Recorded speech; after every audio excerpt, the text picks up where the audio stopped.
After toppling the underworld's king, the fearless warrior earned one last win on foreign soil. He'd been the continent's peacekeeper, admired and legendary. Lately, everyone treated him like a walking myth. He smiled, ready to finally clock out of hero duty and head home. Before he could blink, he was snatched into a giant's hand. Same eerie glow, same smug ancient elf. Familiar déjà vu hit hard. He stared up, mentally groaning, great, another cosmic Q&A with Mr. Reset Button. The being nodded solemnly, as if reading a script. Yes, back you go. The hero raised a brow. 20 years of labor, and not even a thank you spell. The entity casually mentioned, oh, right, time didn't move on your end. Apparently no time passed back home, not that it helped his rising irritation. He let out the universal sigh of defeated interns everywhere. Fine, send him back. Naturally, the fine print said he'd forget everything. Classic. As a parting gift, he got a shiny cosmic nugget. Future world-bending not guaranteed. He tried fishing for a hint, got cosmic silence in return. His inner gamer raged. No saves, no memories, no loot. Unfair. The being chuckled softly at the tantrum, oddly entertained,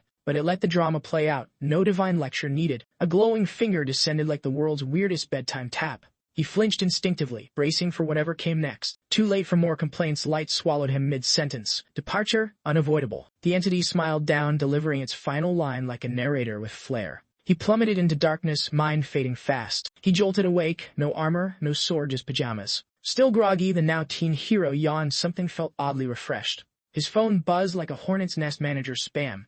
Apparently, while the cosmos paused, his shift didn't. It was well past 9. He bolted from bed like a late contestant on a game show, racing to work with panic-fueled speed. He arrived breathless and got chewed out on the spot. His sheepish bow said it all. Another strike added to the list. Somewhere beneath the regret, he remembered thinking it'd be fun to try poverty for a day. Instant regret. His inner monologue asked the usual question: was there a cosmic rule against things going right? He sighed behind the register, wondering how overdue rent plus 2 jobs still equaled not enough. A random wish flickered. What if he'd been one of the awakened, just once, lottery-style luck? Just then, reality blinked. A glowing prompt popped into view. The screen flashed. Exclusive skill activated. Skillmaster X. His jaw practically hit the counter. He froze mid-breath. Awakened? Seriously? That actually happened? The world had changed 5 years back, like someone dumped fantasy mechanics into everyday life. Users had cropped up everywhere, tackling monster-filled fields and making bank on the side. Everyone wanted in money, fame, adventure, even if it meant dodging claws and spells. Sure, danger loomed, but the potential rewards were just too juicy. Some lucky few hit the jackpot with wild, rare powers. The rest, not so much. At the top of the chart stood Muhammad Al, level 70, world-famous and literally speaking dragon.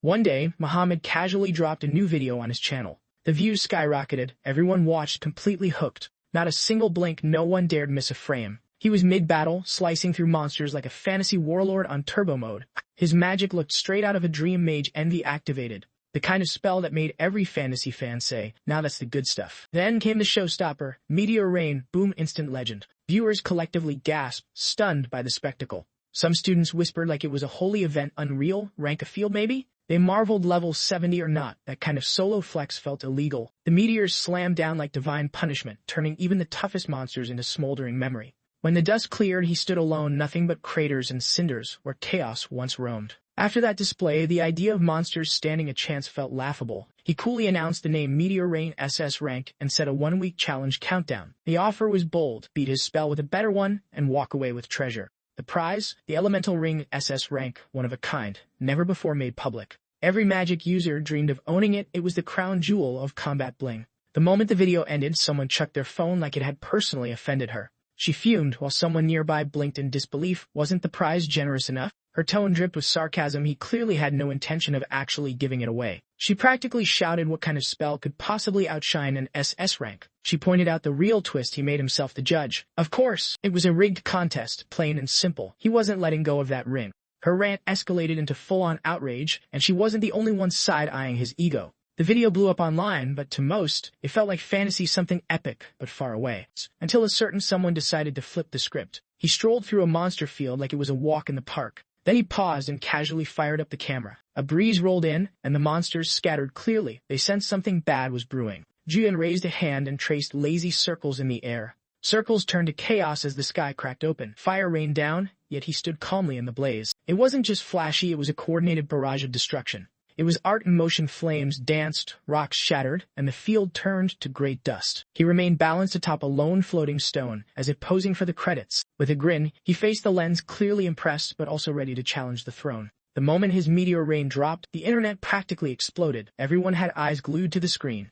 Viewers stared in disbelief. The kid's attack could have flattened a whole city in seconds. Comments flooded in non-stop, but a few took center stage. People debated, was it new or just flashy? Regardless, the raw power left no room for doubts. Despite the outcome being clear, one question stole the spotlight. Everyone wanted to know who was the mysterious newcomer behind the destruction. In this world, awakened users got special traits, basically game-style perks that amped up their skills. Think of them like game classes. Some were famous across the board. Dragon Speech, Miracle, Regeneration, and Lethal Blow. These were the celebrity traits. Dragon Speech users could out-magic actual dragons. Miracle Bearers brought people back from the brink or from the afterlife. Regeneration turned you into a walking hospital, limbs regrown mid-battle. Lethal Blow, one hit, one win no matter the foe. But before the skill master went viral, he was just another curious nobody. Yoo-Ju-yeon sat alone, deep in internet rabbit holes, digging up anything about traits. He found out higher trait levels meant better perks and more sub-skills, supposedly.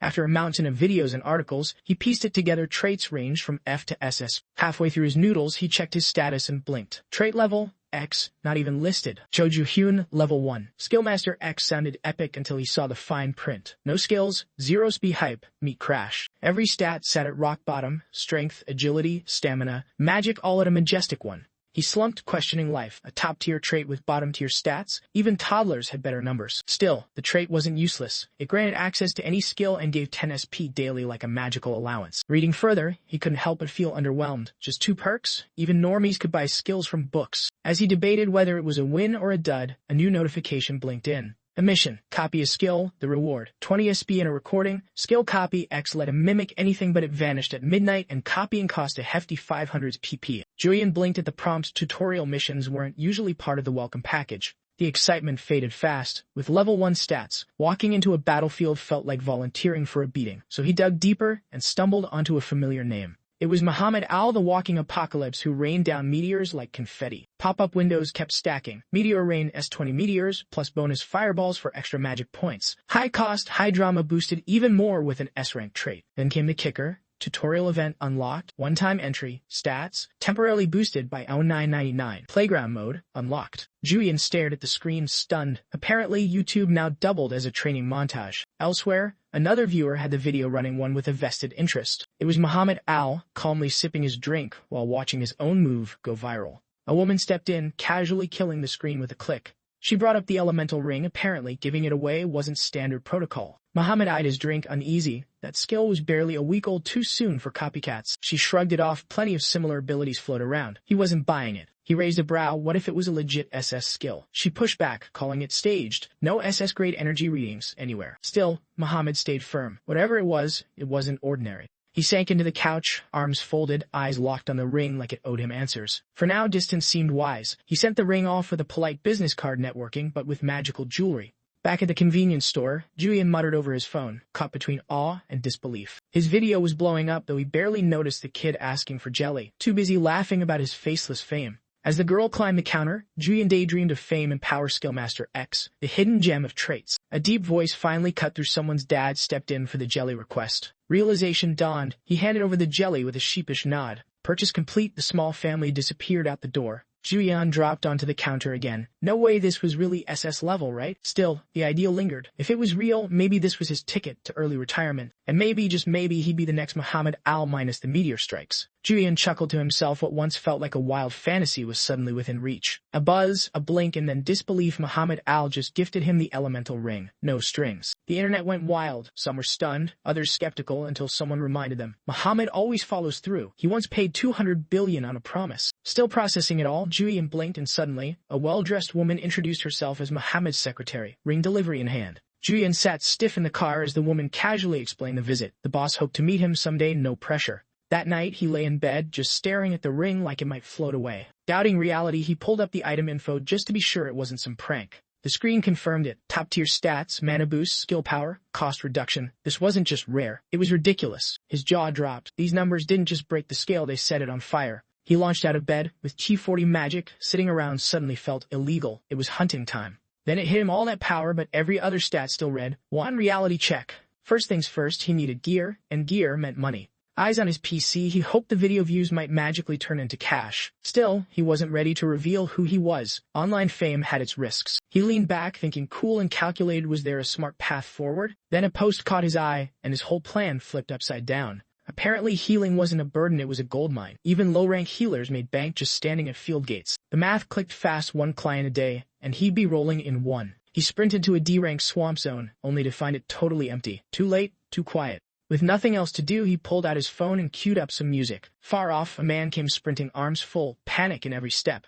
A trail of blood followed his passenger. A girl wasn't just hurt, she was critical. Meanwhile, Joo-yeon bobbed his head to the beat, blissfully unaware. Danger? That's for people inside the field. That fantasy shattered when the frantic man stopped right in front of him. The man's eyes locked onto him, urgent and unblinking. The girl hung limp in his arms. Joo-yeon froze, sweat beading as the armored man loomed over him like a living threat. The warrior's stare never wavered, holding the girl like she was glass, and Joo-yeon was the last hope. Joo-yeon stayed quiet on the ground, too stunned to blink, let alone speak. Then came the blunt command, get ready to heal, snapping the tension like glass. His face stiffened. Urgency or not, storming in like a bossy customer didn't sit well. Flashbacks to late shifts and loud customers hit him like a headache, the entitled kind with zero chill. One in particular barked out cigarette orders like he owned the store. Classic trauma. Joo-yeon fumed. Did this dude think he was handing out receipts? His healing wasn't a cheap knockoff. He snapped, throwing out a price with zero tact, then backpedaled into a fake grin, like a pro hustler. He played it cool, but the blood stench almost knocked him out as the girl was set down. The man knelt and lined up her severed arm, unfazed by the gore. Joo-yeon, on the other hand, was barely holding it together. With grim precision, the man locked the limb back into place. Another sharp command pushed Joo-yeon into action. He shook, thinking real life wasn't supposed to look like a war film. Fear crawled up his spine. His hands trembled, unsure if the magic would even land. Pushing the fear down, he stretched out his hand. Light burst from his palm, desperate, determined, and the system responded. System skill activated. Light of recovery, rank C. Joo-yeon poured healing into her as the man steadied the limb, the wound sealing under the light. Later in bed, he exhaled hard, replaying that wild encounter like a movie he hadn't signed up for. A shiver hit him, 3 full heals. Without the ring's bonus, he would have collapsed halfway. The system chimed in cheerily. Mana topped off. Bonus on 20 from the ring, like a silent lifesaver. He stared at the ring, eyebrows furrowed. Whatever was in that field, it wasn't normal. With his fist clenched, he made up his mind he wasn't done yet. Then came the money rain. Joo-yeon lit up like a kid seeing fireworks for the first time. In that moment, quitting retail became his top priority. Money wasn't the issue anymore. Now it was figuring out what came next. As he peeled open a yogurt lid, his next move swirled in his head. He toyed with stocks, crypto, and big investments, then promptly backed off, deciding the timing just wasn't it. And then he crossed a sacred line. The yogurt lid hit the trash, untouched, an unforgivable offense to snack etiquette. Wealth was no excuse for abandoning tradition. Yogurt in hand, he swore to earn SP and felt the sweet sting of luxury hit his taste buds. His eyes scanned the screen. A new tutorial popped up. Boost the passive income sub-attribute. It promised 100 SP and a new unlock, definitely top priority material. Still spoon-deep in yogurt, he pieced it together. Attributes level up with SP, and passive income needed exactly 100. At level 1, passive income gave 10 SP daily. Another mission echoed the first, and it clicked: this quest paid for itself and even unlocked more power. His brain screeched to a halt. Priority 1, checks P balance immediately. Turns out he had 70 SP banked, just 30 short. Passive income was already at work. A bit of mental math told him mission complete in 3 days tops. With resolve set, he mapped out exactly how to burn through the weight. A knock at the door snapped him out of it. A cheerful voice from the hallway announced the arrival of room service. Yogurt still on his face, he bounced to the door. It felt like a resort, but in truth, this was hardcore research into skill combos. Surrounded by a buffet, he binge-watched skill reels like it was exam season. Crab, beef, pizza, he demolished every dish like he'd earned a trophy. As he tore into a juicy roast, his eyes stayed locked on potential skill gains. Top-tier skills vanished at midnight unless captured on video. Recordings were his safety net. He sent silent thanks to Muhammad Al, the generous hero, who casually leaked an SS rank skill. A thought lingered: maybe leveling up would make the copied skills stick. Between bites and videos, he got organized, sorting skills into playlists like a magic mixtape. He scrolled past body enhancement and made mental notes. Teleportation flashed by. He grinned. This was hands down the best study session of his life. That's how his afternoon vanished, swallowed by videos and enough food to feed his small army. By sundown, he looked like a stuffed piglet, completely defeated by his own feast. He hummed his way through registration, now officially a healer, looking far too proud of clicking a few buttons. He collapsed onto his bed, grinning wide, already imagining how his buff-packed skill set could boost his street value. His imagination took a wild detour, daydreaming about love calls from stunning strangers. The next morning, the once-injured warrior girl showed up, looking fresh enough to spar a truck. She thanked him with heartfelt eyes while he blinked in confusion, clearly unsure why a goddess was talking to him.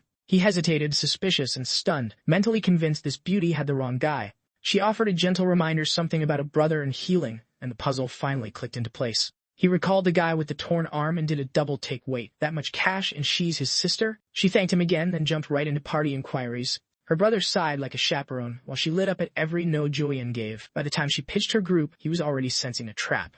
Internally screaming, Joo-yeon knew the answer was no, combat wasn't on today's to-do list. But she turned the charm dial to max, casually tossing out coffee invites and number requests like a pro. Joo-yeon's heart wobbled. This was dangerously close to becoming a rom-com. Just then, a shriek from nearby shattered the flirty tension like glass. A battered knight came limping in, dragging a friend, and yelling like they'd just escaped a dragon. He begged for a cleanse like his life and liver depended on it. Joo-yeon seized the perfect excuse, bolting to play the helpful healer. He healed with flair, took the cash, and tried not to flinch under the girl's laser-focused stare. He turned back, half teary, as if bracing for a breakup. With a shaky voice he confessed, group fights were above his pay grade. She reassured him with promises of overpowered teammates, basically offering carry service. Joo-yeon, already halfway gone, packed up and sprinted, like his life depended on it. She reached out, but he was already a blur of panic and apologies. He fought back tears, haunted by the thought if even she barely survived a D-rank field, what chance did he have? Cash and regrets flew behind him as he ran, clinging to one dramatic thought: when would he ever party with someone that gorgeous again? Night blanketed the city, its glow punching through the darkness like neon confetti. Joo-yeon lounged on the balcony, soda in hand, soaking in the skyline like a man who'd just won the lottery. The big moment had finally arrived, worth every second of anticipation. Midnight chimed, and his phone buzzed with the sweet sound of free SP passive income. Never felt so good. The offer to upgrade popped up, and he didn't even blink before hitting yes. He spent 100 SP and the system showered him with good news. Level 2 passive income now brought in 50 SP a day. His eyes lit up. 5 times the income? Jackpot. Next stop, mission rewards. A message flashed on screen like a game show prize announcement. Mission cleared, 100 SP in the bag, and a bonus trait tossed in like a surprise gift. He sipped thoughtfully, remembering that unique traits mirror the user's own quirks. Skills could be learned from books, no surprise there. But how well they worked, that depended entirely on the user's personal flair. Without the right trait, even a killer skill fizzled like cheap fireworks. He set his drink down, deep in thought, except for that one wild exception. Could it be copied skills now getting their own traits? That was a game changer. It felt a little like cheating, but random had a way of sounding ominous. Info windows exploded across his screen. Light of recovery looked like a healing spell, but packed a surprise. Limb regrowth, HP restoration, and even a sneaky 10% crit damage bonus. Turns out the support skill had bite. Joo-yeon stared at his screen, intrigued. Testing was a must, but first maybe it was time to drop the hired healer label. Another tutorial popped up. Hunt 20 monsters with a copied skill. No kills yet, but the rewards, 200 SP and a new sub-trade, were too good to ignore. As he scanned the glittering skyline, he got the odd feeling someone, maybe that mysterious elf lady, was scripting his every move. Fired up, he pulled up his saved skills playlist, ready for action. One video caught his eye. He tapped it with a grin.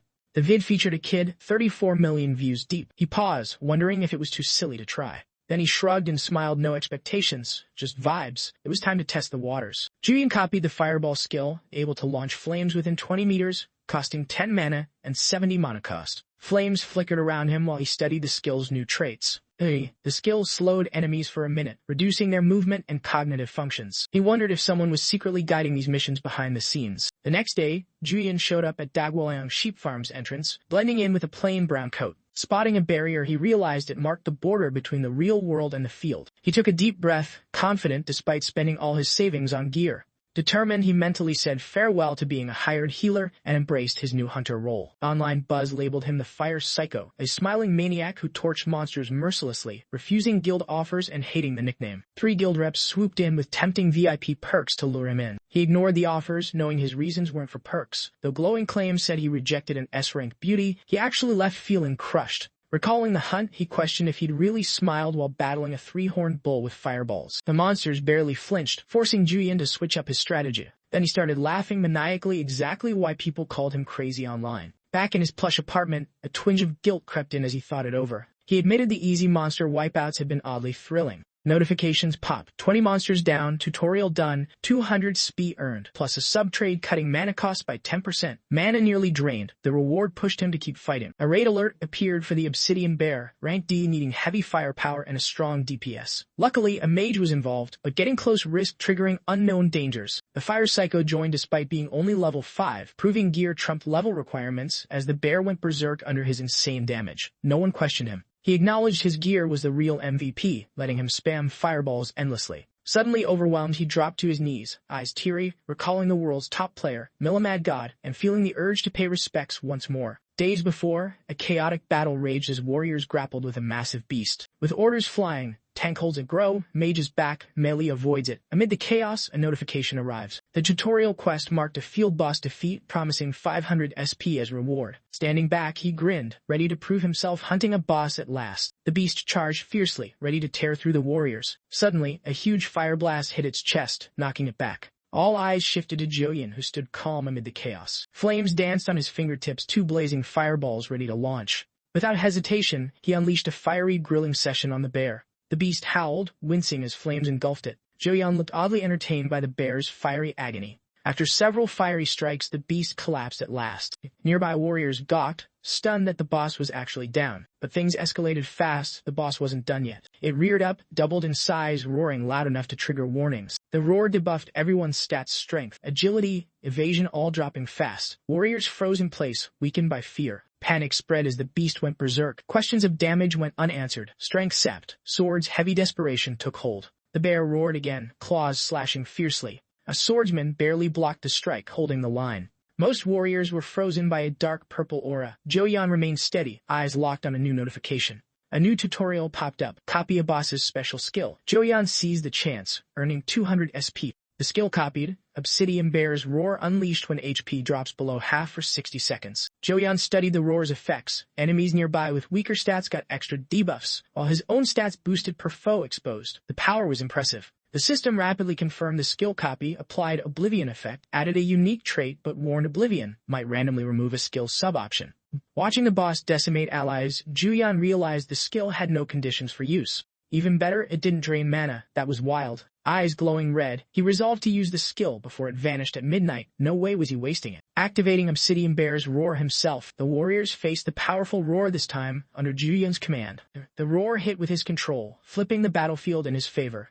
Everyone froze, baffled by the sudden turn. Warriors groaned, complaining their stats had taken a hit after another roar. Meanwhile, the boys' stats skyrocketed. Strength, agility, and vitality all surged by 9 points each. The bear, like the warriors, was frozen mid-action, stunned by the unexpected effects. Seconds later, Joo-yeon calmly raised a finger, signaling what was next. A massive fireball formed effortlessly in his palm. Without a second thought, he hurled it straight at the boss. Warriors watched wide-eyed, struggling to believe what they were seeing. Notifications flooded and Joo-yeon leveled up. The system confirmed victory over the field boss. The system confirmed the boss skill copy, tutorial completion, 700 SP reward, and unlocked level 3 of the copy skill in training mode.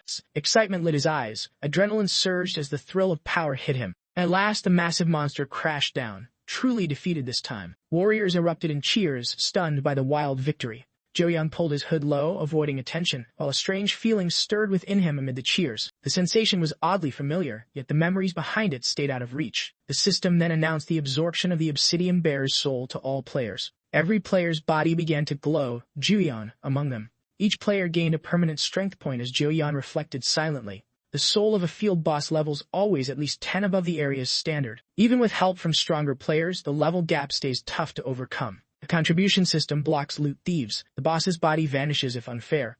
Despite the risk, players chase these bosses for one simple reason: the rewards. Suddenly, someone shouted, waving a pair of leather gloves triumphantly. A boss drop appeared, items and gold coins scattered everywhere. The boss's body was basically a treasure chest. Joo-yeon grinned, his strength hit 2, and everyone earned a permanent boost from the boss's soul. A group approached, calling Joo-yeon a mage and thanking him. The raid's MVP was clear, the mage leader who struck the final blow. The fiery warrior lived up to his reputation, though one comment left Joo-yeon feeling uneasy. The glove holder approached, praising Joo-yeon's insane damage that spared them from harm during the boss's rampage. Everyone had given their all. He pulled up the item status window for all to see. The Black Dragon gloves gave modest defense and IA3 strength, but their special skill triggered Berserk mode below 30% HP, boosting all stats by SD2 once per day. The ally admitted the activation was tricky. Joo-yeon frowned, dropping below 30% HP felt like balancing on a razor's edge. The warrior announced that boss loot would be handed out by the Player Association, inviting objections. Just then, a man in white approached with an unexpected offer.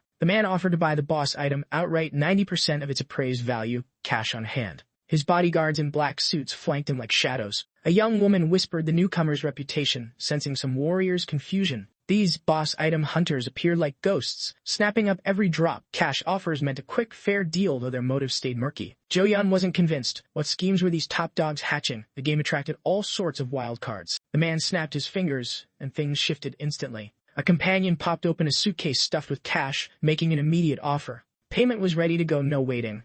Joo-yeon's eyes lit up at the cash, hesitation vanished. Schemes aside, cash talks. The deal sealed, Joo-yeon vowed to hunt harder than ever. Back at the hunting grounds, Joo-yeon half-heartedly offered healing services, a heavy cloud shadowing his mood. He wondered what nearly 10 million won was worth, recalling a young saleswoman's eager smile. She had shown him a prized armor set, excitement practically glowing from her. The price hit Joo-yeon like a punch. It felt like his soul had been yanked right out. The girl, still thrilled, warned only 2 sets remained. Joo-yeon trembled, caught between hope and desperation. Tears stinging, he fled the store, promising to return soon despite the heartbreak. Alone and dazed, Joo-yeon muttered about harnessing the Obsidian Bear's roar skill with Oblivion, hoping to focus purely on hunting. Then the tutorial quest reward window appeared, highlighting the skill copy subtrade. The mission: collect boss skills from absorbed souls. Copy anytime. Joo-yeon realized the perk came with a catch. The Obsidian Bear's roar triggered below half HP within a minute. Joo-yeon found that condition a bit harsh, but still saw its potential. He'd enjoyed the copied skill's chaos earlier, recalling his wild laughter as flames engulfed foes. Stretching, he geared up mentally for what was next. With no clients around, he decided to invest some saved status points, weighing his choices carefully.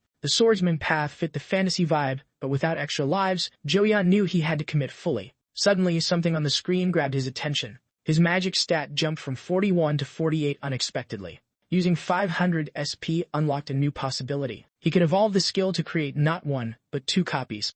Eyes gleaming, Joo-yeon admired the status window. 2 skill copies. Perfect! A notification triggered a daily quest promising 300 SP for varied tasks, while the master substrate skill kicked in too. The first quest flashed on screen, promising ADSP as a reward. Curiosity sparked, he pondered what would happen copying the same skill twice. Testing the theory, he copied the Healing Light skill while distracted by a video. A new trait popped up: conservation, cutting mana costs by 5%. He wondered if copying again would just alter traits or create 2 unique skill versions. Without pause, he copied again. Jackpot, it worked perfectly. Confidently, he grabbed his signs and prepared to sell. It was now or never. Healing services with a 5% XP buff, lasting 5 hours, all for 1 million won. Nearby explorers wandered, curious eyes everywhere. Taking a deep breath, Joo-yeon announced his offer loud and clear. The 5% XP boost for 5 hours was a rare deal, only 1 million won, limited time. Naturally, whispers spread quickly, stirring interest and doubt. Questions flew. Was this XP buff for real? Skeptics worried the seller might vanish after taking the cash. Joo-yeon wore a confident smile and held his sign proudly, though inside he silently urged the crowd to hurry up and throw their money his way. A familiar figure approached the girl he had healed just days before. She smiled warmly, revealing her face and teasing him like an old friend who knew exactly how to get under his skin. Her bright energy nearly overwhelmed him as she joked about his reluctance to join their hunt, pushing him to respond quickly. He pointed at his sign, making it clear he was sticking to business for now. Though not thrilled, she held her ground, flashing a teasing smile that hinted she wasn't done yet. She teased that he hadn't had a customer yet, and insisted she and her brother would change that, though her brother looked less convinced. Surprised but composed, Joo-yeon welcomed him politely, holding his sign like a pro. The brother eyed Joo-yeon suspiciously, guessing this wasn't the first time. Joo-yeon cast Healing Light, dazzling everyone nearby. After the healing, she handed him a card, her name and number clearly displayed, making sure he knew she wanted to stay in touch. The siblings walked off, reminding him that a skilled healer was still in high demand. The girl announced loudly to the crowd that the buff was legit: 5 hours, 5% more XP, guaranteed. Chaos broke out instantly as everyone scrambled for the XP buff. Excited by the cash potential, Joo-yeon praised Yeji and called for order, promising to cast spells as soon as his mana recharged. Watching Yeji and her brother leave, Joo-yeon couldn't hide his puzzled curiosity. The armored brother finally spoke up, reminding her of past insults and questioning why she kept trusting a newbie with no gear. She calmly repeated their plan. She would handle damage, he'd tank. Their team balanced offense and defense well, but she added that Ju-yeon's healing was the missing piece. Crossing into the monster zone, she summed it up clearly. She trusted Ju-yeon's new XP buff and unique trait, but her brother remained doubtful he was still a newbie after all. The young mage faced hundreds of lizard monsters, making his role even more crucial as the fight erupted. He unleashed a fierce firestorm spell. Flames roared forward, burning all in their path. Behind the chaos, her armored brother sighed, resigned but impressed. She winked, hinting that a player like him could grow into a formidable force someday. Once the buffing was done, Ju-yeon bought his first armor, proud and happy, feeling that hard work finally paid off. The system confirmed his 5-piece leather armor set boosted all stats and added a level of enhancement. Reading this, he wondered if passive income would be a smarter move than grinding non-stop. Instead of relying on effort alone, he upgraded his passive income skill to level 3, paying 200 points but earning 200 daily at midnight like clockwork. His cheeks flushed but his grin stretched wide. This was pure excitement. Pumped, he did quick math. Stacking SP even while idle was game-changing. Level 2 cost 2,000 SP. Then reality hit. Level 3 quests cost 3,000 SP, skill copy 4,000 SP. His SP stash felt miles away. With daily quests included, he'd need nearly 10,000 SP, meaning 49 long days of grinding. Time to stop overthinking and plan better. He muttered to himself, glowing faintly, drawing odd looks. Some wondered if he was talking to thin air, others swore they'd seen him before. Ju-yeon suddenly remembered the need to boost stats fast, and loudly declared he had a field boss, completely ignoring curious onlookers. Before heading out, he grabbed his old brown cloak.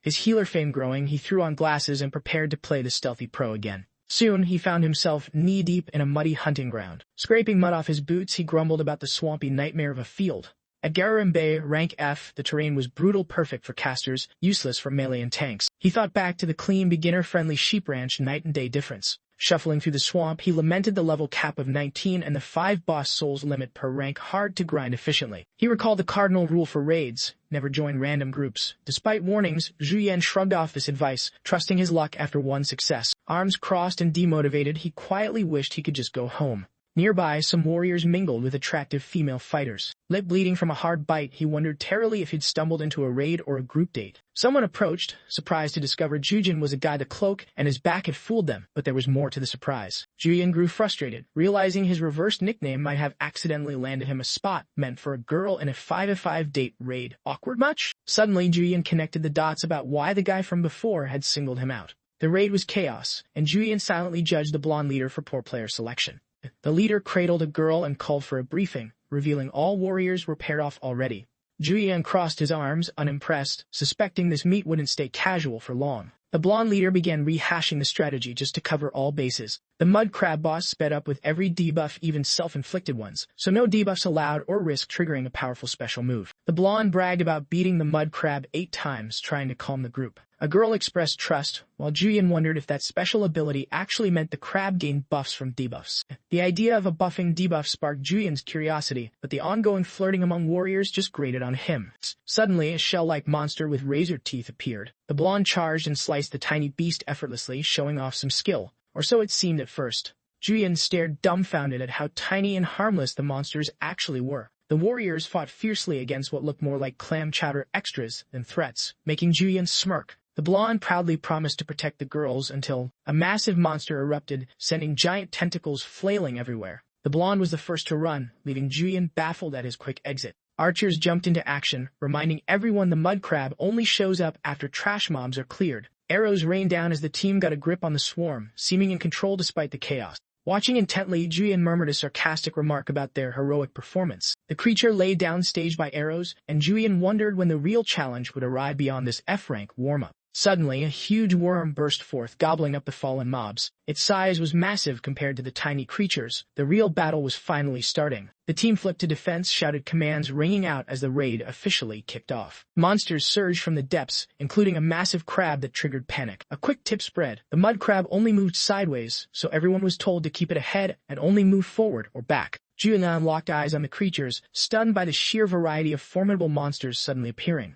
He quickly analyzed their stats, each buff or debuff stacked added to their power, with a bonus if 5 or more effects piled up. Skill alteration resistance kept these effects active and unshakable. A grin spread across Ju-yeon's face. This was pure jackpot material. As chaos erupted, monsters gave chase, confirming the jackpot scenario. Squids, crabs, stingrays swarmed, and players scrambled. The sideways moving crab caused a chaotic retreat despite its limited mobility. The crab's unpredictable sideways shifts terrified players further as the warriors steadily retreated. Archers unleashed arrow volleys to stall the monsters. From behind, the protagonist scrutinized attack patterns, mentally piecing things together. Realizing the skill lacked limits, he figured it was a permanent passive, growing stronger with every buff or debuff stack. Excitement flickered in his eyes. The blonde warrior barked orders for physical-only attacks. The protagonist's eyes rolled. Why was the main tank hanging so far behind? Suddenly, the earlier warning clicked. The mud crab accelerated with every debuff inflicted. Debuffs were a no-go, even self-inflicted ones like vital fluid loss counted. Joo-yeon worried that physical attacks might trigger these anyway. Archers kept firing relentlessly while a volley chipped at the crab's shell. The protagonist noted the tank was drawing attention, but sensed the strategy wasn't quite right. The abundance of ranged attackers made sense now, but the pace dragged. How could they beat a giant shell without dealing damage that triggered debuffs? The blonde finally moved up, stretching as if it were his moment. The protagonist thought it was about time he got in the fight. He summoned Yoo Ju for a buff, who responded with a playful pose and upbeat cheer. Watching from afar, the protagonist found their antics amusing and decided to let them have their fun. The real solution was a total wipe. Suddenly, a burst of lightning crackled from his right side. Yoo Ju's skills surged, electrifying the blonde swordsman. Joo-yeon paled radiant power, an SS-rank skill, had just been unleashed.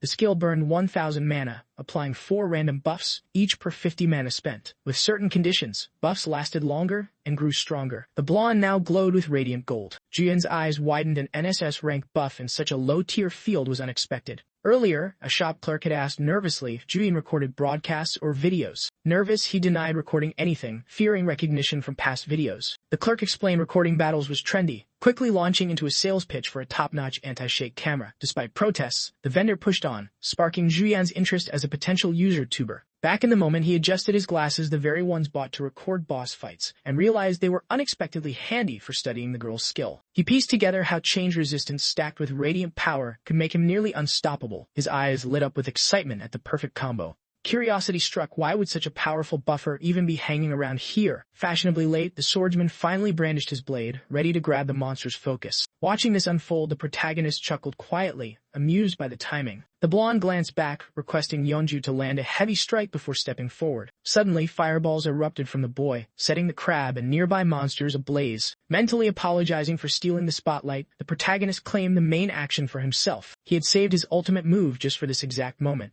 With a clenched fist, Joo-yeon unleashed a rapid chain of explosions, lighting up the battlefield like fireworks. The skill explosion triggered embers in a wide radius, consuming hefty mana. Its chain explosion trait added extra damage when multiple blasts overlapped. Amid the chaos, a tempting aroma rose like a delicious crab dish with rice packed inside the shell, making mouths water despite the fight. The crab lay flipped over, its center blown out, strangely resembling a perfectly cooked feast. The scent alone was almost distracting. The blonde warrior, stunned but unshaken, readied himself to press on. Charging forward with sword poised, he warned the team.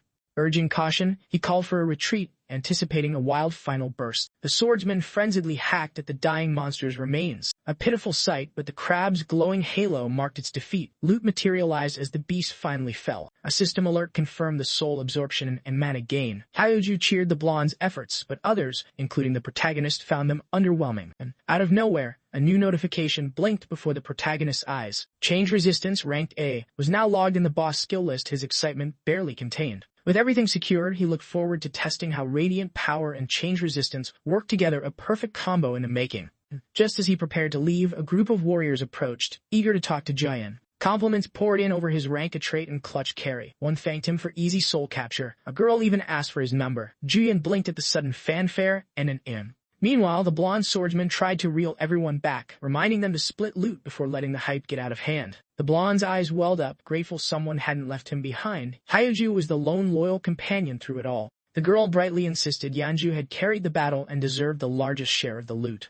The blonde froze as others eagerly agreed Yeonju earned it all. Even a distant player offered their share. Meanwhile, a suited figure quietly watched from afar. The boss crab lay defeated nearby, the exhausted blonde swordsman comforted by the S-rank girl, while the rest of the group buzzed around Joo-yeon, impressed by his feat. The suited man quietly reported no loot had dropped at Gorim Bay and announced their move to the next incursion zone. Unseen, he slipped away behind the fallen blonde, while Hyoju's eyes drifted skyward, lost in thought. Suddenly, Hyoju's face shifted. She'd spotted danger lurking just out of sight. Another day found Joo-yeon casually roasting boars with fireballs, turning the monster field into a barbecue.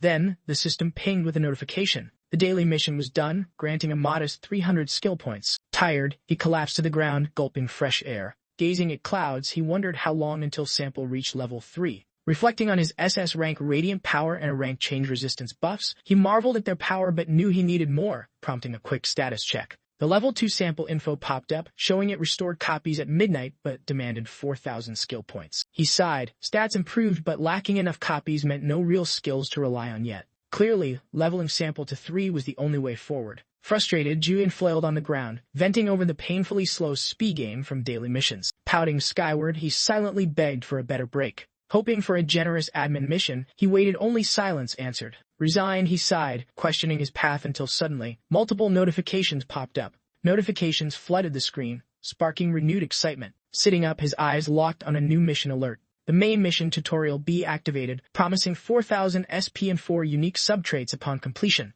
His smile faded, disbelief setting in. 4,000 SP felt almost too good to be true. Suddenly, a looming shadow fell over him, freezing him in fear.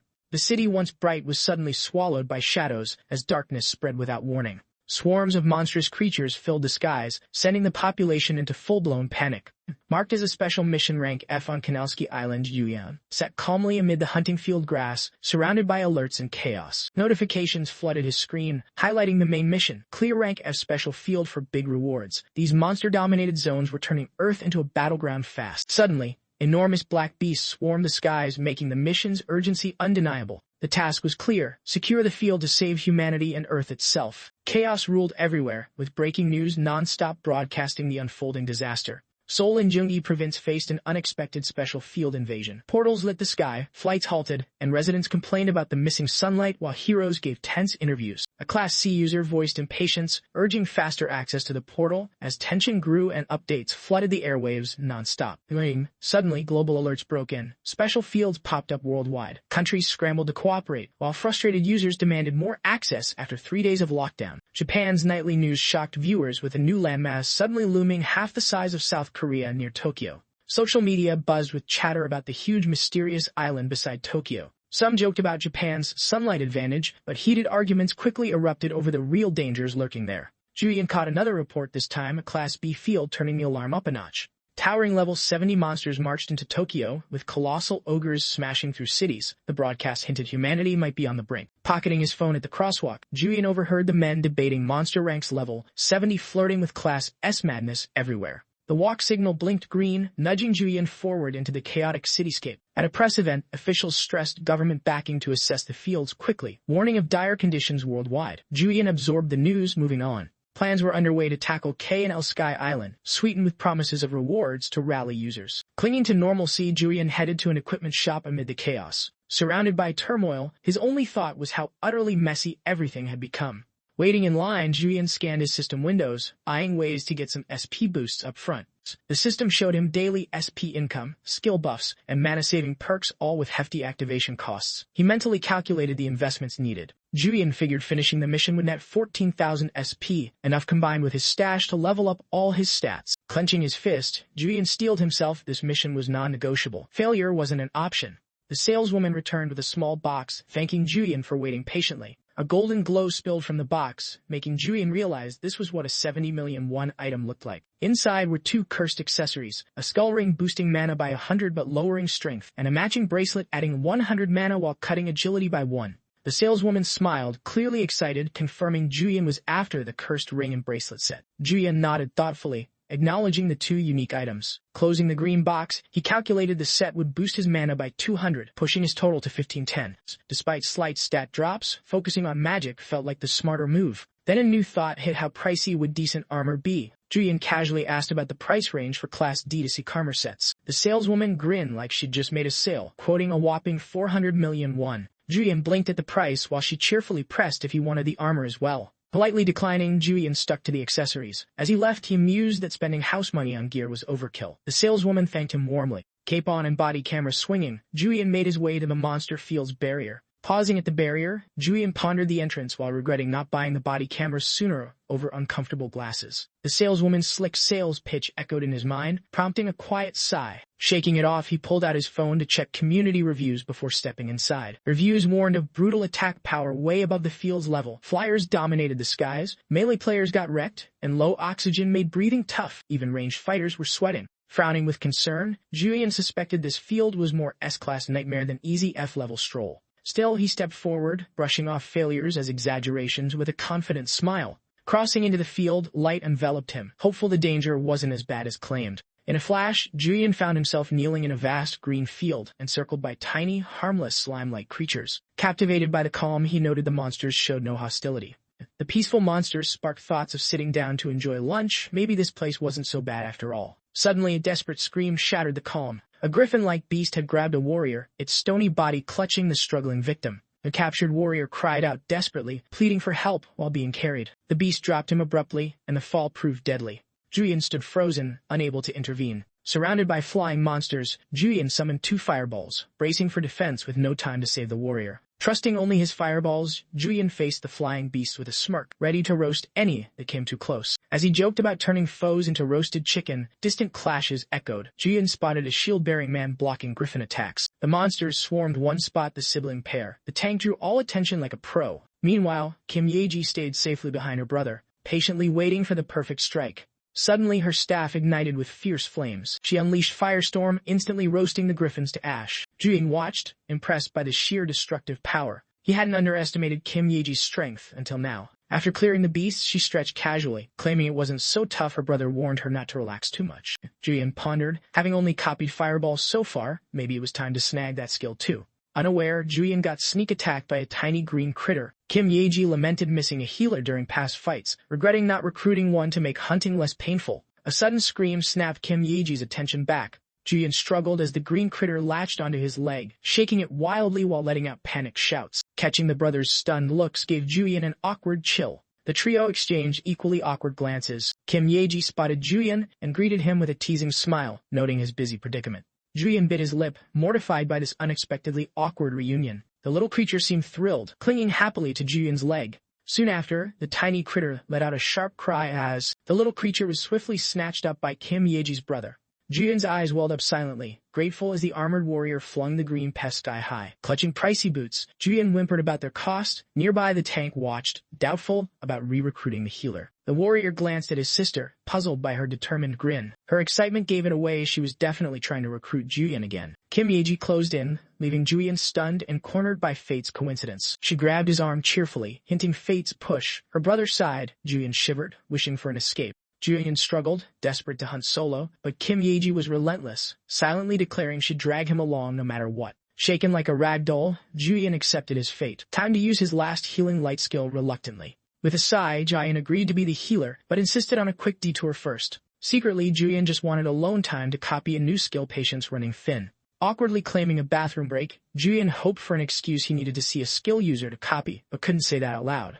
Realizing Kim Ye-ji wouldn't budge, Joo-yeon tried emergency again, inwardly lamenting his ruined cool. Soon the hunt kicked off. Griffins with wild eyes readied their attack, casually hefting massive rocks like feathers. Claws gripping stones effortlessly, the beasts circled, surrounding the siblings and Joo-yeon like predators stalking prey. A giant rock was hurled straight at the tank. Unfazed, he stood firm behind his massive shield. Joo-yeon thought grimly that getting close meant instant barbecue was the beast plotting now. Suddenly, rhino-like beasts charged furiously at Joo-yeon. Cornered, Joo-yeon braced for a brutal head-on hit, but Kim Ye-ji stayed true to her word. Leaping ahead, she shielded Joo-yeon, flashing a confident wink at her brother. She unleashed a fiery firewall attack against the raging rhinos. She fired spell after spell fire spear, fire rain, her voice sharp, her focus fierce. The flames grew wilder, turning the battlefield to scorched earth as the beasts piled up and fell. Her armored brothers scolded her for charging ahead solo once again. Haiji defended their reckless advance, insisting victory was proof enough. Joo-yeon stood between them, eyeing the charred beasts, quietly admitting there was no chance for him to shine here. Intrigued by Heiji's flashy skills, Joo-yeon wondered if S-class users always packed so many tricks. Meanwhile, the protagonist mused just how many skills an X-class might have. The skills mostly came from buying books, which made the protagonist realize skill mastery boiled down to one thing: money. Heiji gave an enthusiastic thumbs up. The hunt pressed on without pause. Soon they faced a massive two-headed crocodile lurking in the lake's depths. Joo-yeon's frustration bubbled over, tears threatening as he struggled to stay sidelined beside the eager siblings. He finally unleashed a massive fireball aimed right at the beasts' heads. The siblings froze, stunned by the unexpectedly huge attack from just a healer. Joo-yeon knew his usual spells were tiny compared to that blast, at least 10 times smaller. Had it been normal, no one would have noticed, but this was anything but ordinary. Watching the crocodile ignite, he scrambled to figure out why his fireball had gone rogue. Kim Hae-ji confronted Joo-yeon, guessing his power outmatched hers. Joo-yeon tried to play it cool, but knew a rare trait had triggered the overload. The spell's overload had doubled mana cost and boosted damage by 20%, though the price wasn't worth the game. Joo-yeon defended healers need to learn defense skills, arguing survival was key to leveling up. Hae-ji pressed for mana numbers. Joo-yeon looked away, downplaying it as just reasonable. In truth, Joo-yeon was sitting on a hefty mana reserve 14 and 8 out of 15-10. The armored brother's gaze was sharp. Joo-yeon reminded himself that while plenty of mana was fine, he needed caution. He was a healer, not a mage. Feeling the brother's intense stare, Joo-yeon cracked a joke to lighten the mood. Spotting nearby warriors, he decided to tread carefully with his powers. Nearby warriors wiped out helpless green slimes like a massacre. One slime even pleaded silently with teary eyes, but mercy wasn't on the menu. The pitiful slime was quickly crushed. A bored player grumbled about how long this tedious hunting would last. Another warrior, sword in hand, warned to stay alert for airborne threats. The complainer insisted he was watching and resented wasting time on weak monsters, feeling his player pride slowly fading. Ahead, two warriors fought a giant rhino while a friend mocked the disgruntled player, daring him to try battling the big beasts. A system alert announced the monster kill count had met the requirement to summon the island boss. The warriors ignored the alert, too focused on their brutal rampage. The island floor was littered with slain monsters as they pressed forward with fierce excitement, ignoring all warnings. An alert announced the awakening of Celestial Island's mighty lord. A massive figure emerged, glowing golden armor and a striking third red eye atop its helmet, demanding awe and fear. Confused and frozen, players gawked at the towering beast, whispering about the lone ominous shape drifting above the sky. Hovering high, the giant revealed 4 powerful wings and twin swords, muscles carved like stone intimidation incarnate. 3 warriors debated if the statue-like giant was some kind of angel as it lingered silently in the sky. Without warning, golden chains erupted from its body, snaking outward like a deadly web. The system blared. Celestial swords summoned, their damage growing with every kill. Jujuan observed nervously as the threat escalated. Panic surged as Jujuan realized the incoming danger, urgently warning the others of an incoming area assault. Sharp swords rained down like deadly hail, turning the battlefield into chaos. Reacting fast, Kim Yeji's brother slammed up his blue shield, taking the brunt of the slicing storm. The shield groaned under relentless pressure as swords piled up, threatening to shatter his defense. Elsewhere, screams filled the air. Warriors lost limbs and hope alike as chaos tore through the field. Their group barely survived, with the tank nearly drained, gasping for breath as Kim Hae-ji checked on him. Pain radiated through him as he admitted the shield block caused a nasty debuff, slashing his stats for the next 10 minutes. As the warrior doubled over, the protagonist began healing, golden light flowing from his hands to ease the pain first. Even while healing, his eyes stayed fixed warily on the looming giant. The beast, Hainal's Sword of the Skies, level 59, boasted brutal stats and deadly skills that chilled the group's nerves. Clenching his teeth, the protagonist sweated nervously, wondering if fleeing was their best option while patching up the tank. The siblings exchanged uncertain glances, clearly unsure how to face such a monstrous threat. Suddenly, a private mission popped up for the protagonist. Take down Hainal, the invader threatening Earth, for huge rewards and a new skill. Later, safe in his lavish room, Joo-yeon caught up on news about the very field he'd escaped days before. Reports confirmed the boss spawned due to the monster kill count, instantly unleashing a devastating area attack that caused a brutal massacre. A live streamer captured the chaos but vanished afterward. Comments flooded in, calling Hainal a ruthless beast responsible for over 1,000 deaths, turning the island into a graveyard. A terrified reply warned everyone to avoid facing Hainal at all costs. Just as fear peaked online, fresh news began to surface. Rumors spread that Hainal had returned. A brutal massacre video showed him hovering, one wing blackened, unleashing chaos and screams that echoed across the battlefield in pure panic. One warrior panicked over the strange, sudden rain, fearing another sword assault he couldn't avoid. The unusual downpour left everyone on edge. The warriors first dismissed the rain until their swords suddenly felt crushingly heavy, signaling another nasty debuff creeping in. Swords became useless, slipping from hands as green slimes trembled nearby, now glowing with an eerie purple aura. Without warning, the slimes started bursting open, revealing a shocking transformation. What once looked cute morphed into huge, menacing green monsters with red eyes, locking onto stunned players. These monsters surged forward, splattering the field with the life essence drained from fallen warriors. Jujeon stared, horrified. Even he powered up monsters escaping was wise. In a game, extra lives might save him now. But reality hit hard. No respawns here, especially with this punishing debuff dragging him down. He realized that besides skill points, boosting physical stats was critical to survive. A sudden phone ring startled him. He blinked at the screen, puzzled over the unexpected call. He barely recognized the caller's name but still answered, curiosity winning over surprise. A cheerful female voice introduced herself as Kim Hae-ji, asking if he'd been back to Sky Island since their last run together. He admitted he hadn't, while she casually mentioned planning a return trip, chatting as monster invasions climbed. Meanwhile, Joo-yeon kept eyes glued to videos showing monsters flooding the hunting zones. Kiji confessed struggling to predict the boss's moves. Monsters were pouring down to Seoul, turning the fight into a desperate race against time. Hey, quiet, phone on speaker as she dropped the bomb. An elite squad was forming to take down Haenel. Did he want in? The offer stunned him into silence. His decision was anyone's guess. Days later, at Seoul Grand Park Swampfield, the scene was set for something big. A group of Class D warriors assembled, surprisingly skilled for their rank. One rookie pointed out a class of players spotted online, while his friend noted most here were Class B or above. Whispering rookies wondered why high-level players were in a Class D zone. Turns out it was the Haenel attack squad warming up. The air buzzed with tension and anticipation. Joo-yeon stood among the nervous fighters. Doubt flickered. Did he belong here? Changing out of his mage gear might help him blend in. He'd just removed his cloak when a voice called his name. Breaking moment. Haeji appeared, waving eagerly beside her brother. Relief washed over the protagonist at the familiar face. He nervously wondered if a Class F like him truly belonged here, having registered as a healer to stay under the radar. Hag brushed off his doubt, noting the mission needed debuff removers, and welcomed anyone qualified. No strict rules. Suddenly, a heavily armored man entered the scene, commanding attention. Even the top warriors quieted down, acknowledging his presence. Haeji buzzed with excitement about the leader's arrival while Joo-yeon watched stunned. The mission's leader was Lee Hae-sung, a Class S warrior from the top guild Dahan. Lee Hae-sung swung his massive sword, proposing a warm-up to assess everyone's skills before the main plan. With sword in hand, he started moving confidently among the group.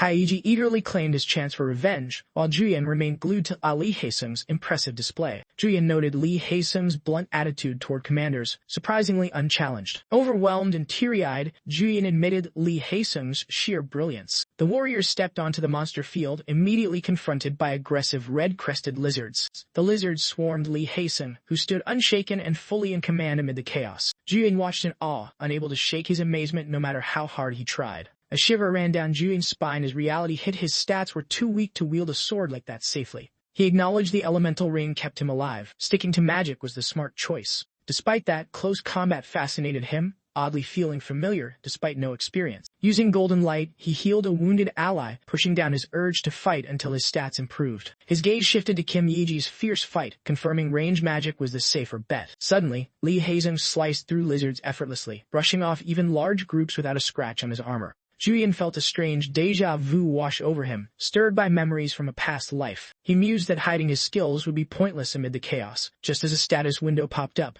Lee Hae-sung activated Carnage Frenzy, absorbing defeated monsters' attributes for 5 minutes post-fight, with extra boosts for S-rank traits and high strength. Lee Hae-sung's skills boosted his power and agility relentlessly. He slammed his massive sword into a fallen lizard's skull, eyes sharp and ready for whatever came next. The protagonist was spellbound, mentally noting the crazy skill that instantly amped up physical stats beyond reason. With an ominous vibe, Lee Hae-sung casually shoved aside monster corpses like they were mere obstacles. The quiet shattered as a massive armored lizard brandishing a huge sword emerged, clearly the boss. Its roar echoed across the swamp. The notorious poisonous Lizard King had arrived. No warning rang out, boss incoming. The team snapped into battle formation, ready for the big fight. Lee Hae-sung's eyes glowed fierce as he triggered Broken Limit, dialing his attack power way up. For a full minute, his attacks jumped a level, plus a neat attribute boost thanks to his S-rank trait. Bathed in a fiery red glow, Lee Hae-sung charged the beast, which met him head-on with brutal intensity. Noah barely lifted its arms before Lee Hae-sung's sword sliced it cleanly, in half fast and silent. The system chimed in, soul absorbed, health boosted. The protagonist's screen flashed with a new boss skill, Jade Beauty unlocked. Watching Lee Hae-sung's spotless armor, Haeji's brother joked about how quickly it ended. Haeji feigned annoyance, claiming she nearly finished the boss solo.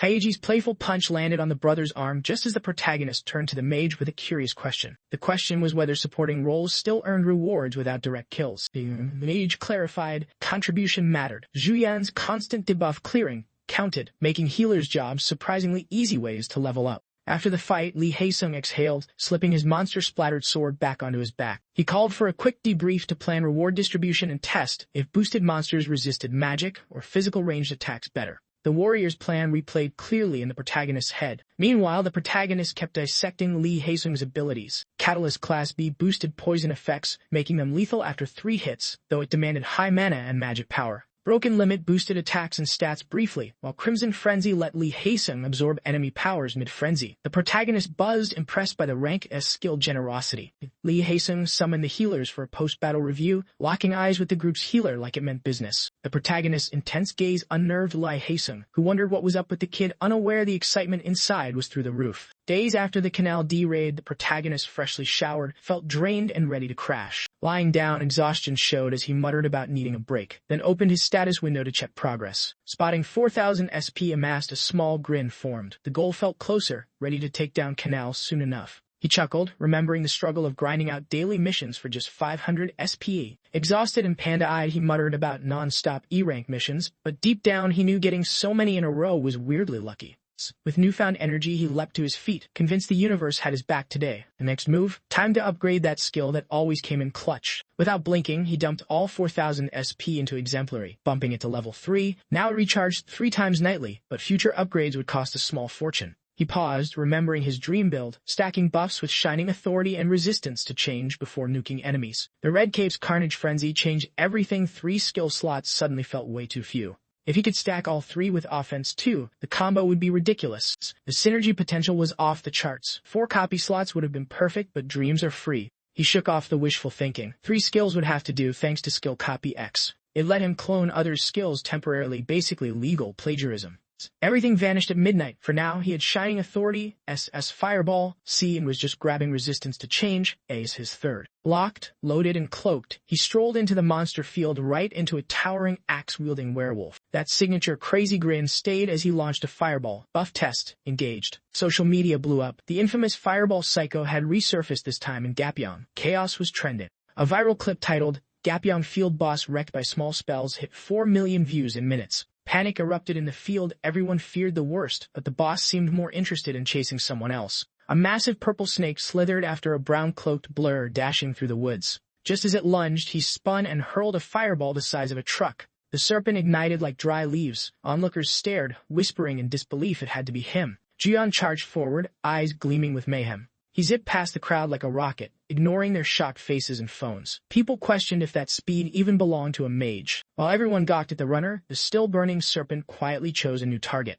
Then boom, another fireball made its entrance. The crowd turned and realized, yep, the fire psycho just saved their butts. The serpent charged again, and Ju-yeon sprinted like a man whose dinner depended on it. Fireballs flew everywhere while the serpent flailed in pain. The so-called fire Psycho clearly had enough of boss battles dragging on. Onlookers gawked in disbelief. Some couldn't process how slow chip damage was melting a field boss. In a much calmer scene, a sleek car pulled up, and an assistant reminded her passenger of his precious free hour. Out stepped Muhammad Al, the top dog of the rankings, looking way too chill for someone that famous. His eyes were glued to the chaos-filled video featuring none other than the Fire Psycho. Background chatter buzzed with hype. Apparently, the pyromaniac had just cooked a field boss. A smirk crept onto his face. Someone finally caught his attention. His assistant probed with questions, but Muhammad seemed more amused than concerned. After all, the guy had stolen his prized ring. He set the phone down, reminiscing about the not-so-distant day he handed that ring to a reckless rookie. He noted the ring should have only boosted speed and defense, not turned the guy into an anime protagonist.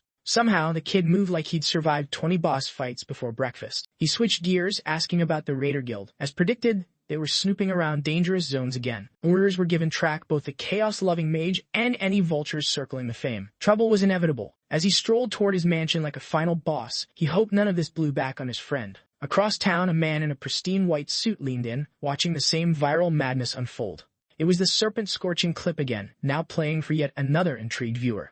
A creepy grin spread across his face. The Fire Psycho had officially entered everyone's radar. Back in the wild, Ju-yeon rewatched his epic showdown like a streamer checking their own highlight reel. He grumbled others were cashing in on his chaos while he sat broke and anonymous. His face wasn't even in the video, yet everyone had an opinion. Then, a spark: if others could farm clout, why not him? A plan formed fast: upload his POV, wake in the views, and keep his Fire Psycho identity on the down low with a burner account. He was already dreaming of YouTube stardom and swimming in imaginary ad revenue. Reality hit. He still had a grind to finish. Tonight's mission: collect stuff, fight monsters, stay alive, and maybe get lucky with loot. He sighed, realizing too late that this wasn't some chill E-rank quest. A night run suddenly felt like a terrible idea. Napping off his snake victory all day, he now scrambled to clear the mission before the midnight reset wiped his skills. A soft blue glow caught his eye. It was just lying there, waiting. As soon as he grabbed it, a system pop-up blinked to life. 1 down, 9 to go. The grind had officially begun. Realization hit these essences weren't monster drops. He braced himself for a long, awkward jog around the field.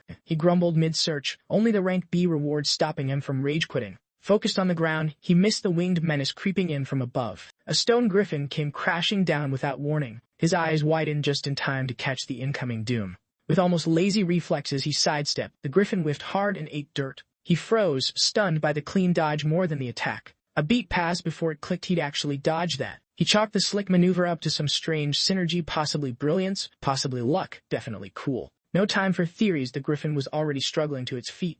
He casually lifted a finger, time for the usual fiery finale. The fireball's blast lit up the night, catching the attention of some nearby hunters. One warrior noted how crowded the midnight grind had become. Among masked companions, he got the latest update target located northwest. Sword sheathed, things were about to move. Stepping over corpses, he grinned at the thought of beating Lee Heising to the prize.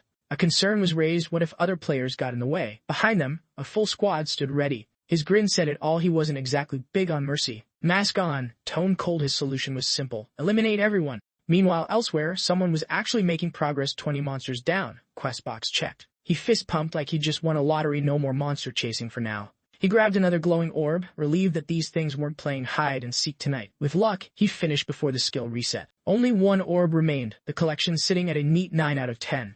A grin crept across his face. Surviving an hour in the field was no small feat. Just one more orb, and the mission would be toast. A sudden whoosh zipped by behind him, cutting the moment short. He spun around, eyes wide, catching Hanel mid-chant while dodging a barrage of attacks. Joo-yeon scratched his head. Puzzled, wasn't the raid scheduled for tomorrow? Someone clearly didn't check the calendar. Archers on the ground took aim at Hanel, all focus on the wings like it was the world's deadliest duck hunt. His stomach sank. If this kept up, another group would steal the glory and the loot. The chaos ruled out any chance of ringing up the guild for backup. A side mission flashed in his memory: defeat Kynel, the Sky Island boss who apparently had boundary issues. Realization hit, claiming victory didn't require effort, just presence. Fine print wins again. With zero shame, Joo-yeon opted for the age-old strategy. Let others do the hard work and collect the reward.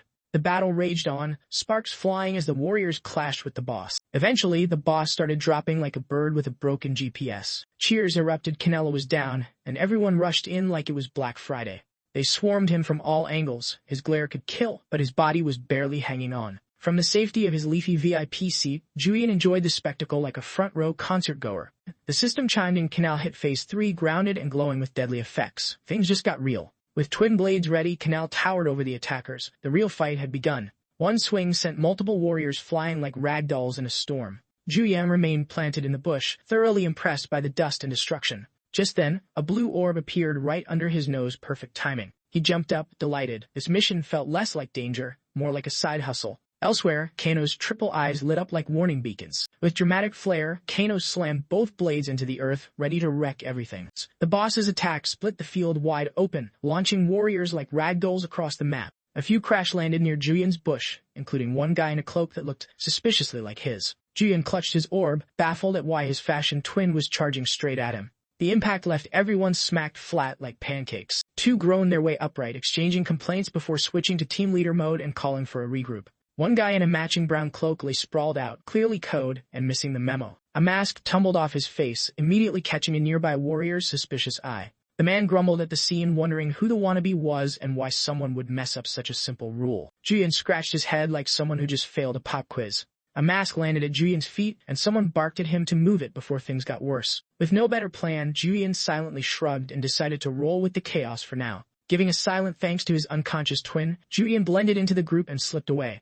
A cheerful system ding rewarded him with loot and buffs, as if the universe approved of his improvisation. The masked leader took the lead, locking swords with Hanel in a clash loud enough to echo through the chaos. Out of nowhere, a barrage of blue fireballs lit up the battlefield, slamming into Hanel like surprise fireworks. The blast sent warriors scrambling, baffled and shouting questions into the smoky air. From the sidelines, Joo-yeon casually twirled a glowing fireball and tried not to feel guilty about his backseat XP farming. A status pop-up sweetened the deal: more power, more mana, more XP. Joo-yeon grinned, fully aware his firepower had just leveled up. Joo-yeon played along, stuck in the classic dilemma: blend in too well and seem lazy, stand out and risk blowing cover. Hanel kept getting pelted by blue fireballs like he owed the sky money. Joo-yeon's giddy energy started drawing side eyes, but he was too hyped to care anymore. He was having a blast, literally. With his new stats, torching the boss felt more like a minigame. He figured he'd stay low-key and loot heavy. Then the system popped up with a new alert. A system notice raised the stakes: failed to deal enough damage, and Sky Island's creatures would get a loyalty boost. Hinoli glowed gold, signaling things were getting real. Some fighters held their ground, but even the stone griffins turned their stony heads toward a fresh batch of newcomers. Even the rhinos joined the monster stampede, charging like tanks with no brakes. The newcomers stood puzzled on a hill, clearly off schedule. The masked group wasn't thrilled about uninvited guests. A masked warrior nudged the leader people were catching on. One bold newcomer stepped forward, trying to make sense of the mess. His question didn't last long. He was sliced mid-sentence. The leader, now fuming, made a snap decision.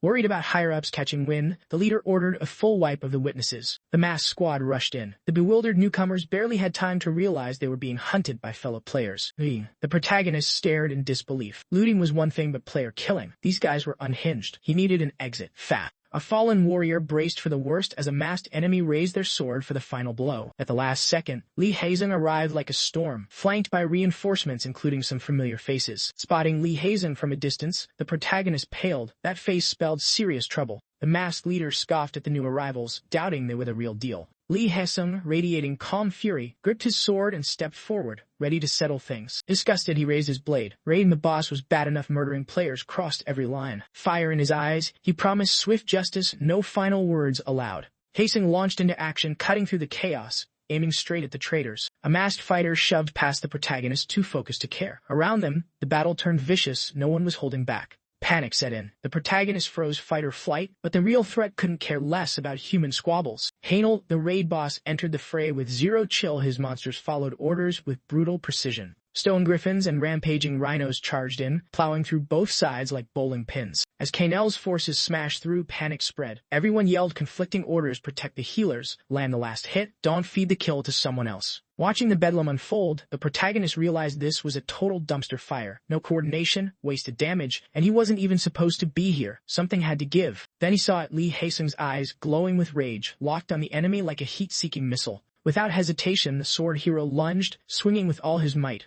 That explosive move sparked a realization deep in Ju-yeon's mind. Elsewhere, the sibling duo held their ground, one tossing fire, the other tanking hits like a living wall. One masked attacker crept up behind the girl, blade glinting with intent. Just in time, Ju-yeon hurled a massive blue fireball, blasting the ambusher to ash. Stunned, she spun around, eyes searching for the fireball's source. A cloaked figure stood with his back turned, blue flames flickering like wild spirits at his fingertips. Her brother asked if she was hurt, but she couldn't stop staring ahead. She muttered in disbelief that the mystery mage had betrayed his team to save her. The brother froze, eyebrows raised, mind racing to process the impossible. Elsewhere, the cloaked boy kept weaving through chaos, counting seconds till midnight. His mind raced as fast as his feet. He ducked his swing, determined to survive just a bit longer. Slipping free, he fumbled for his phone in the middle of the madness. The clock struck 12, game time, his eyes locked onto the real fight. Without flinching, he activated his skill while staring at Lee Haesung. Instantly, the SS-class blood frenzy was his stats boosted, confidence sharper. Without delay, he raised a finger toward the charging beasts. A colossal fireball lit up the field, vaporizing the monster near Lee Haesung in one burst. A familiar ding and pop-up confirmed his rampage. 20 down, blood frenzy just got stronger, another 2% boost. Lee Haesung blinked at the boy, unsure if he'd just gained an ally or a problem. The boy ignored the glare, eyes locked on his prey. If monsters kept spawning, his power would keep climbing. With every 20 kills, his stats soared. Compared to static buffs, this was downright unfair. He stood in the burning silence, shouting the boss's name into the smoke. Nothing but ash remained. His flames left no survivors. The boss knelt, battered and silent, while the heroes watched, unsure if it was finally over. But the boy's gut screamed otherwise. Something was still off. Kanal lifted his head, eyes glowing crimson, definitely not the look of someone ready to call it a day. As a glowing spear materialized above his palm, the air shifted. The boy braced himself. Final phase vibes were unmistakable. Spear gripped tight. Kano unleashed chaos, swinging at everyone like a final boss who'd had enough. Kim Yeji ducked behind her brother, who stepped up with his shield like a human fortress on reflex. A sheer force shook the ground. One brutal hit was screaming straight toward Ju-yeon. Panic kicked in. This was the kind of hit you either block or regret instantly. Before disaster struck, the tank threw himself in front of Ju-yeon, taking the blow like it was his job. The hit was so strong it blew the boy's hood clean off. Mask cracked. He stared in disbelief. Why on earth had the tank just saved him? The tank didn't say much, just gave him a "we'll settle this later" kind of look. The field was now a mess of craters and smoke. Kano had clearly gone all out. Kanal's gaze shifted. He'd spotted something worth his attention. The tank stayed standing, barely. Every muscle screamed he'd hit his limit. Legs gave out and he dropped. Meanwhile, Joo-yeon was powering up in the background. The boy wasn't just readying a hit, he was charging something massive. A fireball the size of a stadium formed, glowing blue and terrifying. Even his mask gave up under the pressure. With Canal right in front, this one was definitely going to land. Joo-yeon let it rip. The giant fireball soared over the tank's head, aimed straight for Kano like a heat-seeking comet. It landed dead center. Canal never stood a chance to blink, let alone dodge. The ground shook like crazy. Everyone snapped to attention. Whispering and wide-eyed, was the boss down for good? Canal, barely upright, used his spear like a crutch, clearly on his last pixel of HP. A second later, he collapsed. Loot rained down like confetti. The squad dashed in like it was Black Friday. Lee Hae-sung blinked, then grinned. No mistake, the boss was done for. The masked guy strolled over. Hae-sung's eyes narrowed. Yeah, he didn't trust that one bit. Sword drawn, Hae-sung barked out the classic, "Step aside or get sliced." The masked leader scowled. This drama was getting old. Still, he couldn't help but throw shade. Clearly, the mage just carried the whole squad. The masked leader simmered, already plotting to reclaim the boss loot. Meanwhile, Joo-yeon scratched his head, face exposed, though the hood still did a decent job at keeping things vague. Just as things got awkward, the system chimed in. Mission complete, countdown to tutorial field started. Joo-yeon barely had time to process. Joo-yeon stood frozen, completely blindsided by the sudden shift in reality. The leader squinted at Joo-yeon, suspicious. That much firepower? And yet not a familiar face, but a nagging sense of déjà vu kicked in. Joo-yeon suddenly bolted toward the group like he forgot something important. Without even getting jostled, he slipped past everyone and made a beeline for Canal's remains. Hae-sung erupted, absolutely livid, throwing a few choice words into the air. Joo-yeon casually grabbed a shiny necklace, spun it in his fingers, and made sure everyone got the message. Canal was his kill. That's when it clicked. The fire mage was no stranger after all. Internally, the leader groaned. Of course it was that maniac, just his luck. With a cheeky flash of the loot, Joo-yeon claimed his prize and tossed in a thanks that sounded more like a mic drop. Both leaders snapped at once, swinging their blades at him in synchronized rage. Too late, Joo-yeon vanished like smoke, leaving their swords slicing nothing but regret. Hae-sung looked ready to explode. The swing felt like hitting mist. Trickery was definitely involved. The leader, red-faced and humiliated, lashed out at everyone else. Apparently this was a group failure now. Sung clenched his jaw. Duped over loot? He'd never live this down. In the blink of an eye, Joo-yeon found himself in a starry void, unsure who had tricked whom. System windows lit up around him, throwing out stats, boosts, and one rather shiny surprise: he'd absorbed a boss soul and inherited a skill called Descendant. Neat. Joo-yeon blinked at the underwhelming screen until something fluttered into view. A tiny fairy with rainbow wings zipped over, beaming like he was dinner and a date in one. She struck a pose, proudly announcing herself as Ego, his tutorial guide. Joo-yeon blinked, clearly unfamiliar with tutorial perks. Ego explained it was standard post-mission protocol. Joo-yeon looked suspicious. None of this was in the game wiki. Maybe it was a VIP thing. His train of thought got cut off as Ego asked if she should start the loot parade. Joo-yeon gave the go-ahead, and a reward screen blinked into existence. One window detailed a trait enhancement option. This was no ordinary level up. Apparently, this upgrade worked like evolving into a more powerful version of himself. Fancy. Still trying to wrap his head around it, he blinked. Ego clarified, think of it as power-ups for skills he already had. Even if it wasn't clicking yet, Ego kept the explanation rolling like a teacher on autopilot. Two glowing windows popped up, each listing his skill sets and traits like a fantasy resume. He weighed his options. Defarming sounded great long-term, but he needed raw power now. The raid timing had been pure luck. Without resets, Canal would have roasted him. More skill slots meant more chances to survive. Seemed like a no-brainer.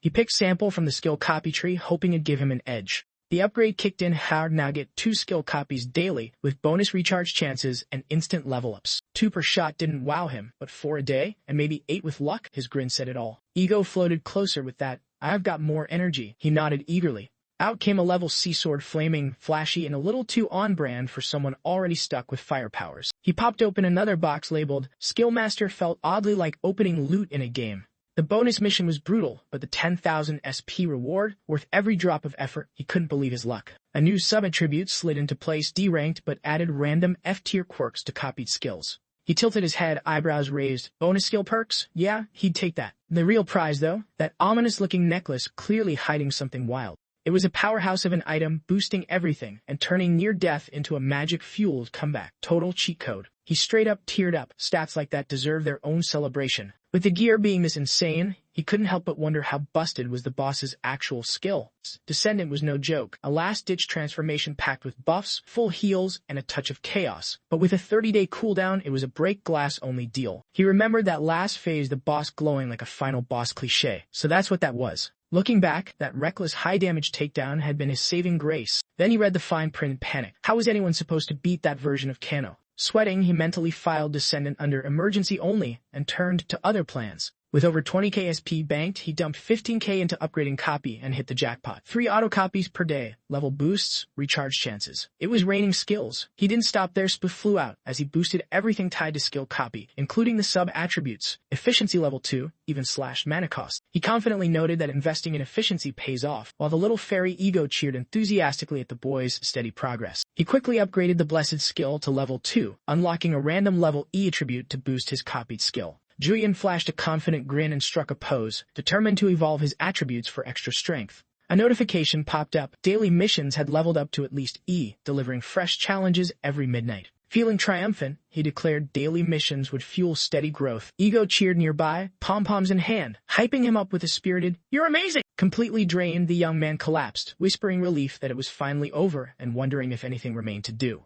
Ego quickly corrected him. So far, it was all rewards. Now, the real tutorial was about to start. Worry crept in as Ego asked seriously if Joo-Yeon recalled the final line of the main mission. The boy struggled to remember the mission's closing phrase, searching his memory. Suddenly, the words came back: conquer the special field to save Earth and humanity. Confused, he repeated the phrase aloud, questioning what saving Earth and humanity truly meant. The little fairy's tone darkened, confirming the grim truth. Their world faced imminent destruction from invaders crossing dimensions. In the city, a reporter explained that after the boss's defeat, Canal's Sky Island vanished, skies cleared, and though the portal closed, strange spatial distortions hinted at possible mutations ahead. The military tightly guarded the area, blocking any unauthorized entry. Strict orders ensured no one entered without official clearance. Lee Haesen, Kano's vanquisher, told reporters setbacks hit them after a hostile group stole the boss during the raid, despite video leaks. Still, the Canal raid ended successfully, though the mysterious thieves vanished right after. When pressed about rewards, Lee confirmed stat boosts but brushed off questions about boss item drops. Clearly annoyed, Haesen turned away abruptly, ending the interview with a curt, "That's all." At home, someone silently switched off the TV mid-interview.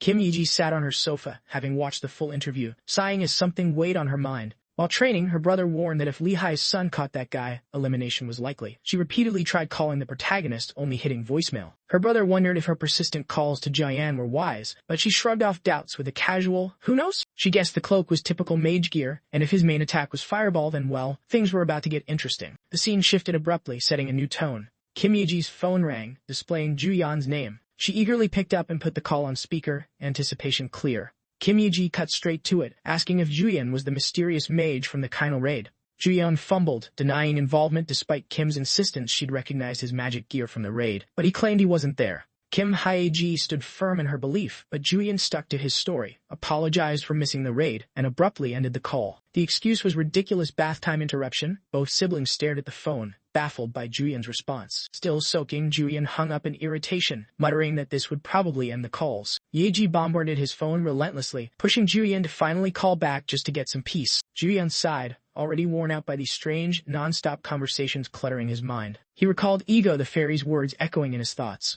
A dire warning lingered. His world faced invasion from another dimension, but there was a silver lining. He was gifted with a rare power, the Skill Master. This power ranked just below the realm of reality-bending abilities. Supposedly divine and reserved for celestial beings, Joo-Yeon couldn't help but question its meaning. He wondered if he'd become a god by accident, but Ego shrugged off the confusion, advising him not to overthink it. Ego reminded him of his brave deeds in another world that earned him rewards. His efforts had brought various rewards, proof of his growing strength. Only one crucial decision remained on his path. Sweat dripped as Joo-Yeon faced the weight of that looming choice. Ego warned his current power was only a shadow of the true divine fragment's might.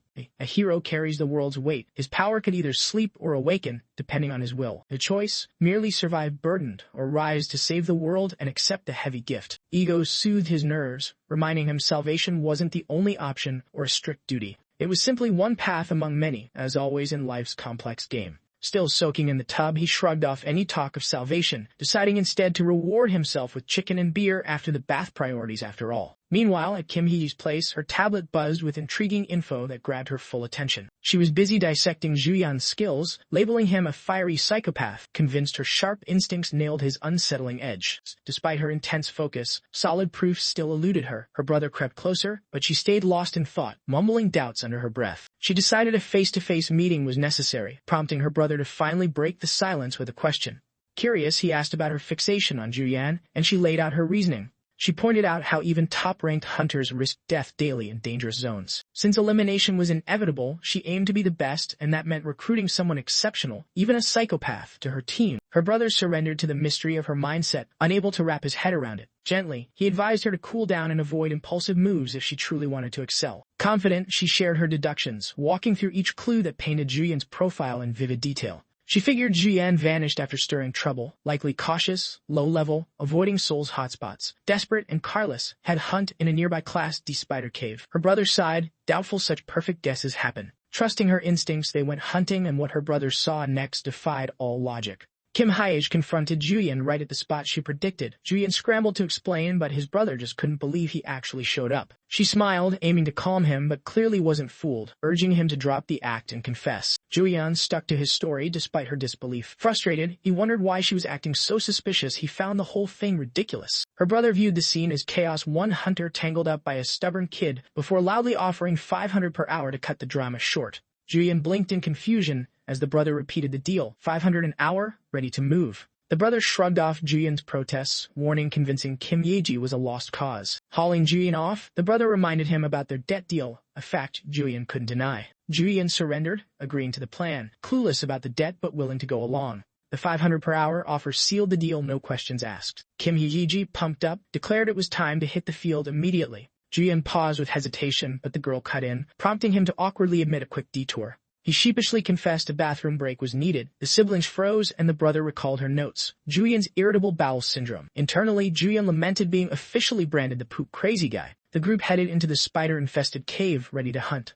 Kim Hye-ji stuck close, firing non-stop questions at the reluctant protagonist. Despite clinging to his arm, Ju-yeon dodged questions with feigned hearing problems, but Hye-ji's persistence grew, making him increasingly uneasy. In the Class D spider's hole, Hye-ji pressed for honesty, promising secrecy and repayment. The tank brother cautiously scouted ahead, alert for danger. Ju-yeon wiped sweat, realizing her sharp words might be right mage cheater and fire psychopath could be one and the same. He remembered the brother's firm demand about the debt, no denying it now. The trap was closing with no way out. Unnoticed, a massive red spider silently crawled above the group's heads. The talk rolled on until Ju-yeon finally confessed quietly, sparking Hye-ji's surprise and curiosity. He shrugged it off as gear perks, but she wasn't convinced yet. Hye-ji probed deeper about his choice of skill books for buffs and healing magic. Growing uneasy with their chit-chat, the brother warned the pair about the dangerous, monster-filled cave and urged them to focus. With webs looming behind, Hye-ji quieted down. Ju-yeon, eager to prove himself, unsheathed his flaming red sword, ready to clear the path for 500 per hour. Hye-ji's surprise was obvious. Turns out Ju-yeon was a magic sword user too.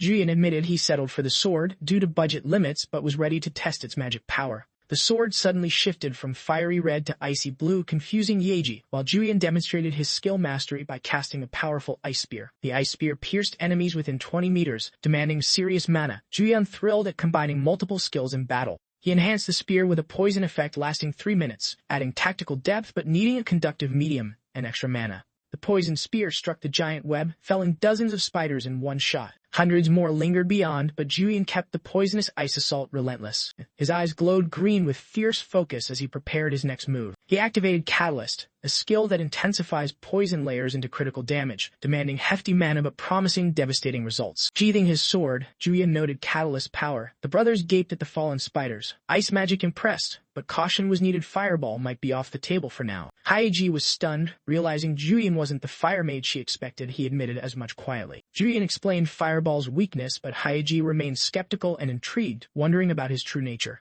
Post-hunt, the group celebrated with a lively barbecue, the air thick with delicious aromas and chatter. Hye-ji, cup in hand and beaming, spotted a familiar face and eagerly decided to catch up. The group raised their glasses high, cheers filling the lively air. Amid laughter and food, the protagonist zoned out, replaying the cave battle and nearly bolting when it wrapped up. His mind fixed on the moment he landed a massive poison ice spear on the queen spider. The system confirmed the soul absorption from the D-rank queen spider boss, leaving him quietly pleased. Victory felt sweet one strike down and the skill test passed, but just as he prepared to leave, something unexpected grabbed his focus. Nearby, the brothers huddled over a puzzling red alert, their confusion obvious. The message blamed low contribution for denying anyone else the boss's soul. All eyes locked on the protagonist in disbelief. The boss soul dropped for him alone. Kim Hye-ji's teasing jab cut through the air, calling out how he pocketed the boss soul solo despite the group's pay, suggesting a wine buyback as penance. Flustered, he dodged her gaze and quickly shifted gears. Time to eat. Still, a quiet reminder nagged that it was a team hunt after all.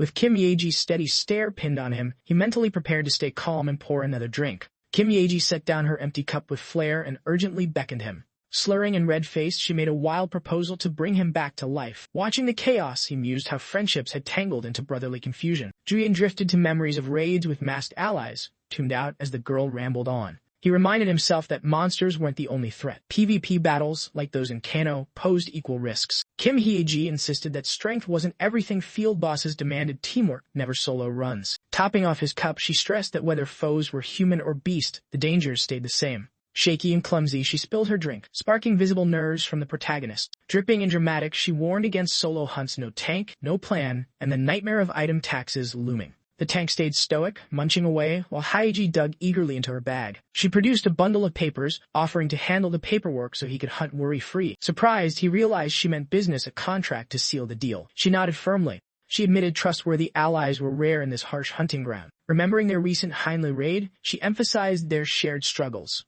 Yet she reminded him of his strength and the secret they both held.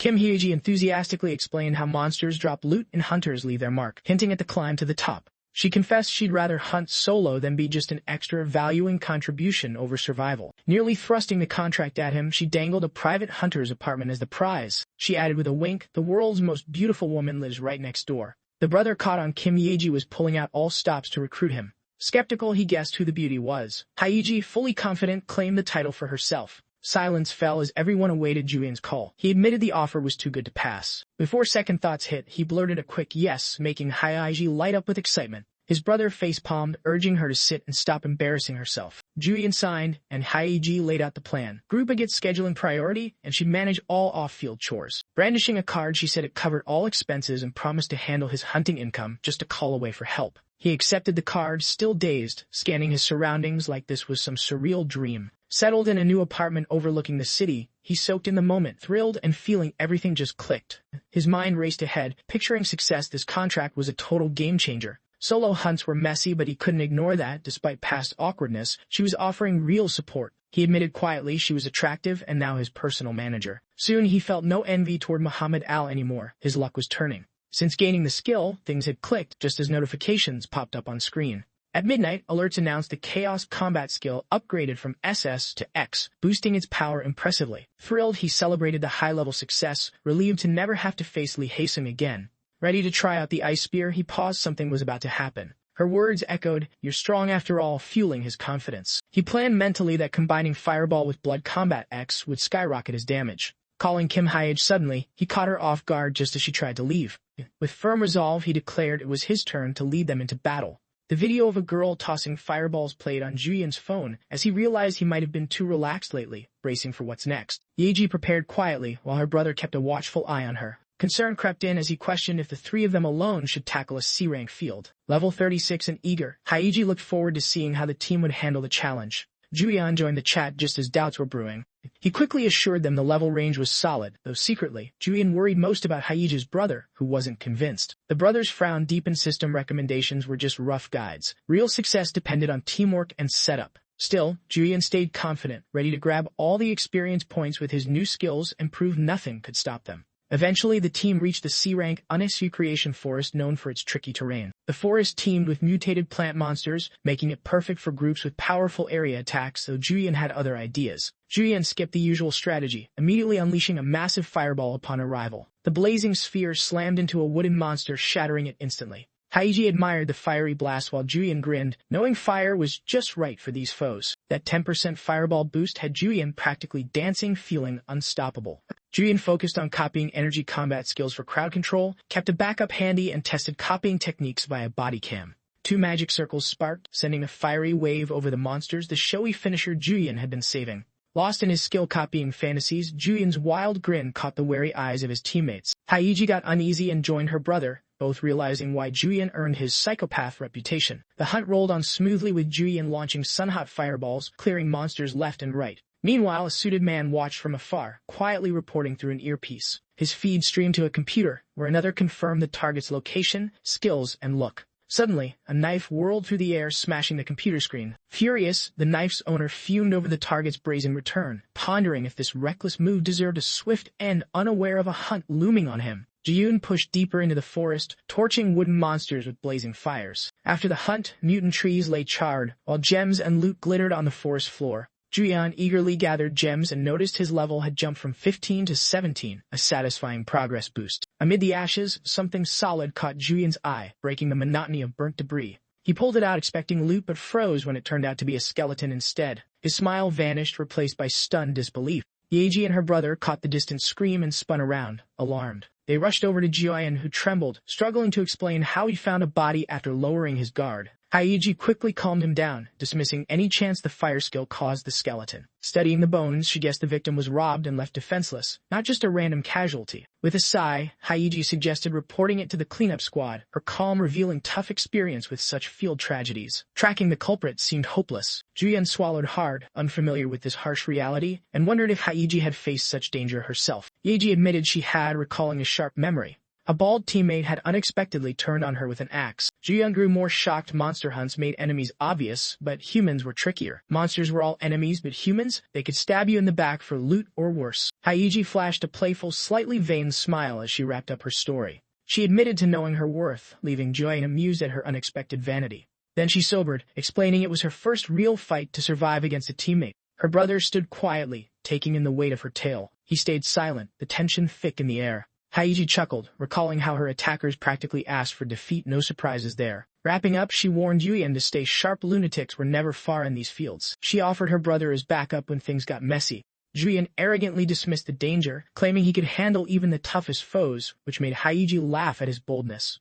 Amid their chatter, a small sphere casually rolled to Joo-yeon's feet, catching his attention. Joo-yeon blinked in surprise at the unexpected arrival. The system flagged the strange sphere as a pheromone bomb. It burst, releasing a fog that instantly charmed and confused the group. Right then, wooden monsters lumbered forward, closing in fast. Their heavy steps shook the ground as the horde surged relentlessly. The tank rushed ahead to shield Joo-yeon and Haiji, but hadn't raised his guard yet. Joo-yeon charged past, confident against the monsters, but there was more danger lurking. A hidden bandit aimed a crossbow from the shadows, targeting Joo-yeon. The arrow flew unexpectedly, but it bounced harmlessly off Joo-yeon's neck, doing no damage. As the arrow dropped, Joo-yeon grinned, spotting the ambush. Confidence was high until poison crept through his veins, triggering paralysis. Slowing and painful effects locked him down for minutes. Joo-yeon crumpled to his knees, shaking from the sudden pain. From a shadowed corner, the attack leader smiled. Hunting had begun. Seeing Joo-yeon struck, Haiji dashed over, panic sharp in her steps. Focused on reviving him, she almost missed a massive mutant tree charging in until the last second. Her eyes snapped to the threat just in time. Kigi struck back with a fiery spear, burning the wood to ashes. The beast was reduced to a charred husk, but only one down.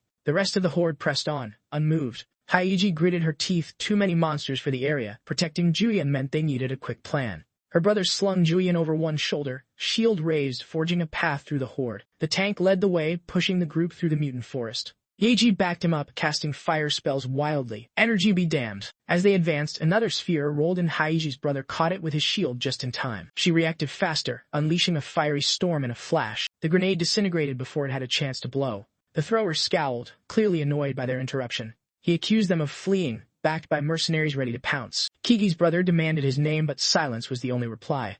Instead, he gestured to Joo-yeon on his shoulder, claiming business with their cargo and threatening release if spared. Haiji shot back with a fire spear, no words wasted. The man deflected her attack with a swift sword swing. Haiji recognized the move and silently called him out for the Kano raid. He smirked, amused by her awareness but dismissive.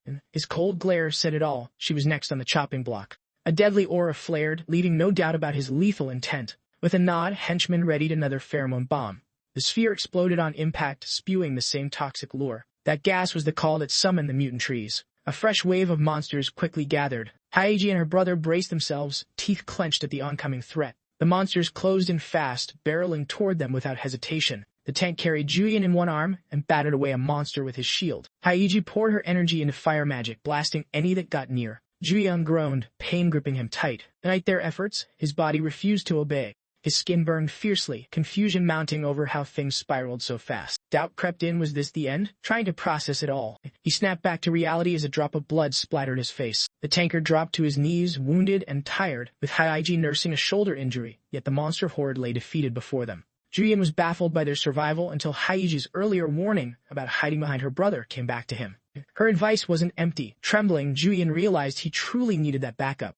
Haiji noticed Joo-yeon stirring and tried to hold him back, shocked by his sudden strength. She questioned if he was steady enough, but Joo-yeon surprised her by pulling out a phone instead. Ignoring her concern, Joo-yeon focused on something else entirely. He quietly requested secrecy about what was coming next, impressed by their fight so far. Nearby, the bandits sneered at their efforts, mocking their dead weight. The bandit jeered, promising a merciful end to their struggle. Yeji grit her teeth, firing silent curses in return. The bandit's surprise grew as Joo-yeon stood unbroken. Wondering how long Joo-yeon would stay down, the bandit taunted their battered looks. Joo-yeon, soaked in sweat and pain, met the mocking laughter with silent resolve. The bandit misread the silence as fear, daring him to show his hand. Joo-yeon calmly raised his hand skyward, preparing his move. Expecting a fireball, the bandit quickly shielded himself and his crew. Joo-yeon's low voice asked if they were really prepared for what came next. Magic circles bloomed across the sky, one after another, dazzling everyone. The group stared up, stunned and disbelieving. Like a cosmic overlord, Joo-yeon summoned blazing magic circles, the signature of a ring-wielding mage, but recognition came too late for escape.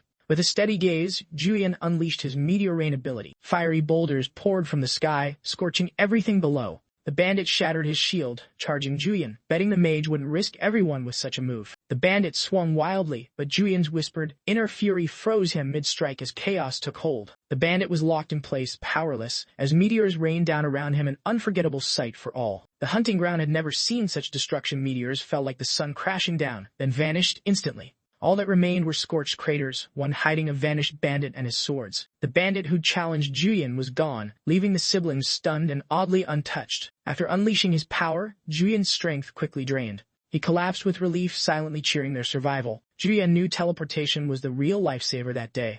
Before the expedition, Joo-yeon had agonized over skill choices, with 4 slots, 2 already taken by fireball and explosion. One slot remained open when he stumbled on a video about teleport arrow combos. He doubted his ability to replicate the move perfectly.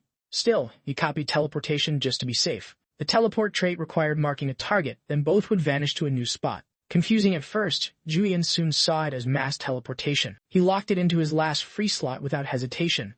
Proud of his prep, Joo-yeon bounced on his bed like a kid on Christmas. Back on the ground, he begged the siblings to drop the questions. Yeji wasn't interested in questions, she had her eyes on the loot. She immediately went after the dropped gear. Loot in hand, they climbed a hill, while a new group arrived, shocked by the devastation. The newcomers gawked at giant craters, wondering what kind of fight had torn the place apart. Despite surviving, Joo-yeon felt tears rising, showing that power meant the spotlight was closing in. The fierce battle leveled him up, unlocking a new unique skill storage trait. Back home, Joo-yeon revealed his secrets, leaving Haiji the most amazed by his skill copying class. He admitted his class could mimic any skill at will.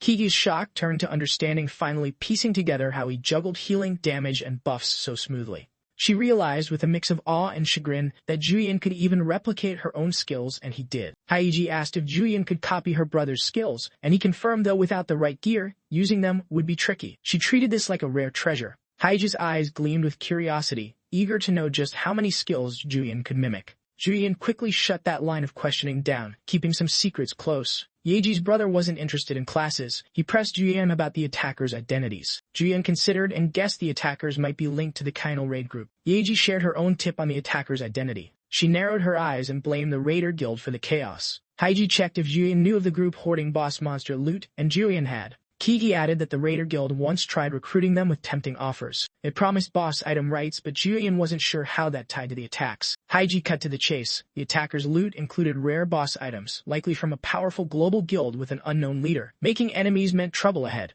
Joo-yeon's expression darkened as fear settled in. Once alone, Joo-yeon collapsed onto his bed, replaying the recent chaos in his mind. He realized just how many close calls and near exposures had piled up. Fear of discovery pushed him to grow stronger and secure top-tier skills fast. Checking his stats, Joo-yeon noted 30,000 points earned steadily from daily missions. Preparation was his mantra for survival. Spending 5,000 points, he upgraded his sub-trade skill to level 4, earning 1,000 points daily. Joo-yeon hoped points would pile up while he rested, though he knew action was better. As a treat, he dumped the rest of his points into the ability that saved him. With 25,000 points, his main trait hit level 3, now granting 2 random D-ranked traits per copied skill, with 1 selectable. Though his traits were already powerful, he was pumped about the even stronger D-ranked perks. He checked his sub-trade options, hunting for the best strategy. His new skill storage sub-trade let him store copied skills with their traits intact, using copy counters without cooldown delays. Joo-yeon sighed, regretting how much easier things would have been with this trait. Earlier copying skills from videos had been a hassle. After a moment's thought, Ju-yeon picked a skill worth storing. He reached out, channeling energy as he locked in change resistance. Using a copy counter, he stored the skill with all its perks, ready to use it endlessly, a clear keeper. Next on his list was Radiant Power, another must-have. These came from Haegi and a strong combat skill, but both still low rank. He planned to relax for a few days, hoping to luck into better ranks. Suddenly, Ju-yeon found himself sitting with Haegi and her brother before Muhammad. Meeting Muhammad's personal greeting for the first time almost brought Ju-yeon to tears, right when he'd planned a well-earned break too. Then the unexpected guest arrived, none other than Muhammad himself. With arms crossed, Muhammad acknowledged the buzz around Ju-yeon, confirming the rumors were being carefully managed. Ju-yeon almost thanked him, but Haegi jumped in, asking why he'd come. Muhammad smiled, assuring there was no need for caution, he was just checking in with friends. Still crossing his arms, he confirmed their suspicions. The attackers belonged to the Global Raider Guild. Haegi raised an eyebrow, surprised Muhammad was already in the know.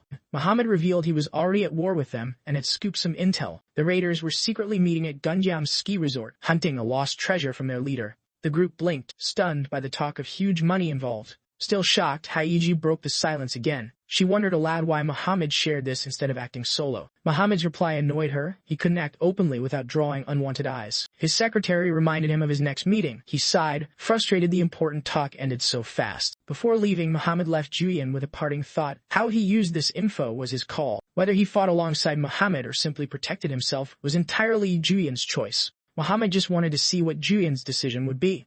In a crimson-floored ruin, a gathered army watched as a dark portal crept open. A woman appeared, effortlessly dragging a massive monster behind her. The monster, dozens of times her size, fully materialized, yet she showed no hint of struggle. A masked man bowed deeply, greeting her as Lin Xiaoling. Lin Xiaoling smiled, her black and white ponytail flicking as she casually waved him off. Suddenly, without warning, she sent him flying across the hall into the wall. Seizing the moment, she declared the old guild leader was gone, no more miss. She was now boss. Officially, Lin Xiaoling was now the Raider Guild's new leader. Backed by the special field and Tower of Destruction, she demanded respect. She left the beast behind and ordered her team to analyze the monster's trail up to the 20th floor. She demanded full analysis and checked on the purge of the old faction. Nearly all were wiped out. The last few were marked for removal, and Xiaoling's grin grew wider as her plans unfolded. Her mind raced to the old man's treasure, rumored untouched in Korea. Her goal was clear: crush the freeloaders, crown the superpowered, and claim the throne herself. Meanwhile, Jian soaked up the snow's magic, grinning like it was her first time ever. The ski resort's charm was new and exciting, she couldn't hide her awe. Gonyamski's frozen beauty stretched endlessly, a breathtaking winter wonderland. Snow never melted here, and blizzards kept the roads blocked, making the once promising hunting field eerily empty. Excited, Haegi urged a quick hunt so they could enjoy the resort afterward. Her brother, less thrilled, doubted whether just the three of them should be here at all. Before the trip, Sang-wook had been stunned. His sister aimed straight for the Raider Guild first. She even sold loot from bandits under her real name, raising the risk. Sang-wook was horrified at how easily she'd put herself in the crosshairs. Still, she smiled because now her fate was tied with Ju-yeon's. Frustrated, he slapped his face, mad for dropping his guard instead of handling things himself. Once in the hunting field, Haegi shrugged off worries, calling all three veterans. Ju-yeon, having survived boss raids and player hunters, earned his veteran stripes too. Leaving the resort, Haegi started explaining the plan but was cut off by a katana-wielding stranger. Two rough-looking men blocked their path, claiming the Enjoy Guild ruled this field and warning them to leave. Haegi blinked, asking if these guys were some kind of association enforcers. Before she got closer, one man unsheathed his katana with a flash. Haegi immediately read the hostile vibes, no friendly chat here. The swordsman sneered, tossing aside any association rules. This turf belonged to their guild. Ju-yeon's heart sped up, his face clouding with sudden determination. Not a hero, but protecting what mattered sparked a fierce fire inside him. The swordsman taunted, daring Ju-yeon to act, mockingly offering a hug if he was so worked up. Sang-wook tensed, ready to jump in, but Ju-yeon quietly pulled his hood over his face. A small flame flickered in Ju-yeon's hand, mirroring the rage sparked by that sword aimed at his ally. That tiny spark flared into a massive fireball, dancing on Ju-yeon's fingertip. Nearby guild members gasped, whispering, "That psycho's here again?" Gion wasn't about to freeze. Power was meant for moments like this. Grim-faced, Gion challenged the swordsman. Control requires power, and he was about to prove it. The swordsman backpedaled, yelling their guild claimed the field first. Before he could finish, the fireball exploded in a fiery blast, forcing a narrow dodge. The swordsman fumed. Who throws fireballs? But his outrage was cut short. Gion's glare promised harsh consequences for any repeat appearances. Watching Ju-yeon, Haegi sensed something subtly new in his vibe. She trailed behind, teasing, impressed by Ju-yeon's sudden swagger. Ju-yeon turned, shyly admitting he might have been a little intimidating after all. AG noticed Jo-yeon's quick shift in personality. Even Yoo-Ju-yeon was puzzled. Maybe intimidation was his hidden skill. Deep in the snowy fields, Enjoy Guild members fought fiercely against wolves and werewolves. After the victory, a man laughed, feeling the field was finally theirs until celebration was cut short. Suddenly, a massive fireball blazed down like a fiery sun from above. He barely dodged, stunned by the unexpected attack from nowhere. A white hooded figure appeared, casually claiming to be just another hunter.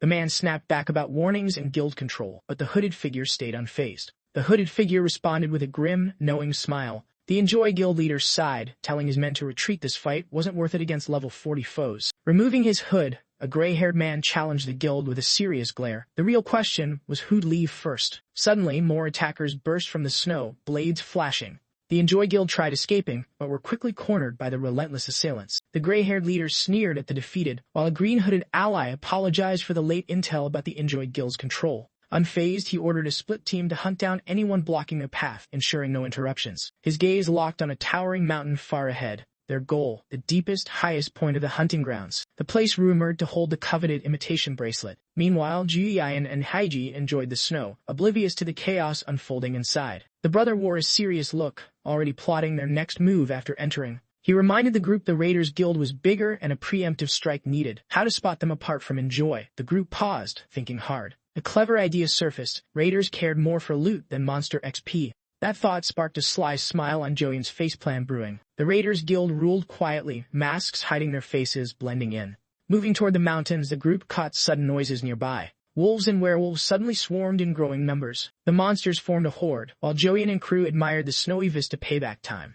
Using the same pheromones the raiders had deployed against them before, Sang-wook hesitated, unsure if those below were raiders. The protagonist reasoned only two options. Either they aimed to farm XP or had urgent business risking monster hordes. Haiji assessed the group's levels, all above the recommended range. Since XP gain was unlikely, they concluded these visitors sought something far more valuable. The threat wasn't the monsters. Once raiders cleared the field, the protagonist prepared to tail them with a surprise gift to start. A second pheromone grenade quietly marked their presence. Watching Ju-Yang intently, Haiji realized he seemed almost changed, more focused, more composed than ever before. The green-cloaked man and woman climbed toward a map's-marked spot. Soon, they guided the group to a concealed cave nestled in the snow, with Ji trailing behind. Ju-Yeon felt fortunate to witness their arrival. Haiji's question about next steps meant only uncertainty. Plans stopped there. Ju-Yeon grew uneasy, not about her, but himself. Despite preparing to ambush a former attacker, he felt strangely calm after long reflection. Startled by Haiji's call, Jo-yeon excused himself briefly, then regained focus. Without hesitation, he drew a crossbow picked up from their last raider skirmish. Two figures chatted nervously at the cave entrance, startled by monsters but quietly relieved to be in a hideout. As chatter continued, Ji-Yeon silently took careful aim. The crossbow's twang caught a raider's attention, the very one Jo-yeon aimed for, and the first bolt found its target. The second shot flew wide. The alert raider had dodged just in time. With his partner down, the lone raider panicked, searching blindly, trembling in confusion despite dodging the second shot. The bow of weaknesses came with quirks. Low HP stunned, low agility slowed, and low strength caused pain. Only slow hit the raider, proving his HP and strength were above 30. Too bad. The protagonist had hoped for the full debuff cocktail. The Kim siblings stepped back, letting Ju-Yeon take the lead. The bandit panicked under Ju-Yeon's chilling approach, just as a scream echoed outside the cave. Meanwhile, the hooded trio discovered a chest containing a bracelet. Their tanker grabbed a communicator. Attempts to reach scouts returned only crackling static. The man quickly informed his leader about lost contact, realizing the rear team was under attack. Spells readied, the group braced for battle, determined to defend their treasure at all costs. Leading the way, the tanker charged as the trio raced toward the cave entrance. They stumbled upon their teammates sprawled out, clearly down for the count. No time to check, the fallen Haiji suddenly appeared, unleashing a fiery storm with her staff. Flaming hailstorms pounded the tanker's shield, which shimmered with a magic nullifying barrier. Haiji couldn't hide his surprise at the unexpected defense. Suddenly, a lightning bolt sliced through the snowy battlefield. The bolt struck her brother. The green-hooded man snapped orders, urging to finish off the mages before paralysis faded. The woman slipped out from behind her tanker with lightning speed. Jo-yeon rolled his eyes. Just because the tankers stuck didn't mean they were out of the fight. No time to waste. Ju-Yeon unleashed radiant power as limit breaker energy surged through him, crackling like lightning. Buffs stacked instantly. Magic, HP, attack, crit damage, and defense penetration all skyrocketed. Attack rank up, Ju-Yeon summoned a volley of fireballs, grinning like he'd just won the lottery. The green cloak scoffed, mocking the old-school fireballs, convinced low-tier spells were useless here. But then, against all odds, the fireballs exploded, blasting the enemy backward in a smoky burst. Both enemy and tanker went down in flames, leaving only the green cloak guy ash-covered and utterly stunned. He couldn't believe fireballs had shattered such heavy damage reduction. Joo-yeon reached out, confident he'd make good use of the loot. The moment his hand clenched, explosions tore through the area, obliterating everything ahead. Meanwhile, silver-haired man fought through a monster swarm, planning to regroup with the mountain team after clearing this mess. Suddenly, a massive explosion lit the sky like a fireworks finale gone wild. The blast grabbed his full attention, prompting a desperate shout to move out fast. After downing the last raiders, they scrambled to obey the urgent call to the mountain. Joo-yeon's loot haul made him beam like a kid in a candy shop, amazed at how much boss loot they all carried. Despite the loot hype, Yeji worried about stashing items without tipping off lurking enemies. As Yeji mulled disposal plans, Haiji caught her brother grabbing a dropped shield, eyes begging silently for help. After a wary glance, Yeji gave a nod, silently agreeing to back him up. The bracelet wasn't meant to be sold, Big Bro could put it to good use. While Joo-yeon stashed loot, Haiji approached and slipped him a small package. It was a bracelet, decorated with a sleek, golden snake design. The mimicry bracelet, rare and powerful, could copy half the effect of another accessory without taking up a slot. Joo-yeon blinked in surprise when Haiji handed it over with a knowing wink. Haiji shrugged off the gift, saying few items were worth copying anyway, so it made sense to give it to their ace Joo-yeon. Joo-yeon accepted both the rare item and the unexpected praise. Jian bowed in thanks, stunned by the compliment. Meanwhile, Yeji's brother reminded them to move. The second team was closing in. As they retreated, Joo-yeon glanced back and spotted a small device stuck to a corpse. It was a body camera quickly crushed for safety's sake. In a dim room, a vase hurtled past a masked man's shoulder, shattering against the wall. Lin Xiaoling smiled coldly, her fury barely hidden as she demanded clarification. The man dropped to his knees, begging for mercy. Teeth clenched in terror, he was forced to admit the mimicry bracelet was lost to another. Xiaoling's glare burned as she reminded him their elite units, meant to clear entire boss fields, had failed to secure the item. He explained the monster guards survived, while the retrieval team was wiped out. Reviewing battle cams revealed pheromone bombs had thrown off their plans. Xiaoling inquired about the Annihilation Squad's cams, only to hear they were all destroyed. She understood the failure but secretly admired the clever team who'd outplayed them. The enemy had split their forces and cleverly removed body cams to block any replay analysis. The mention of an explosion gave her a clue. She immediately suspected the infamous psychopath behind the chaos. With a sharp kick, she sent him sprawling, delivering a fierce warning. She warned that failure wouldn't be forgiven again next time. He might lose more than just the bracelet. Back at the apartment, Joo-yeon's group met as Haiji considered keeping boss items instead of selling for quick cash. Joo-yeon was surprised selling would fund upgrades. Haiji argued it was safer to hold items and avoid leaving a trail, recalling their last close call. She had risked exposure to protect Joo-yeon, but pushing it further seemed risky. Her brother wasn't thrilled, quietly grumbling about her choices. Haiji reassured Joo-yeon that despite the risks, their hunt wasn't over yet.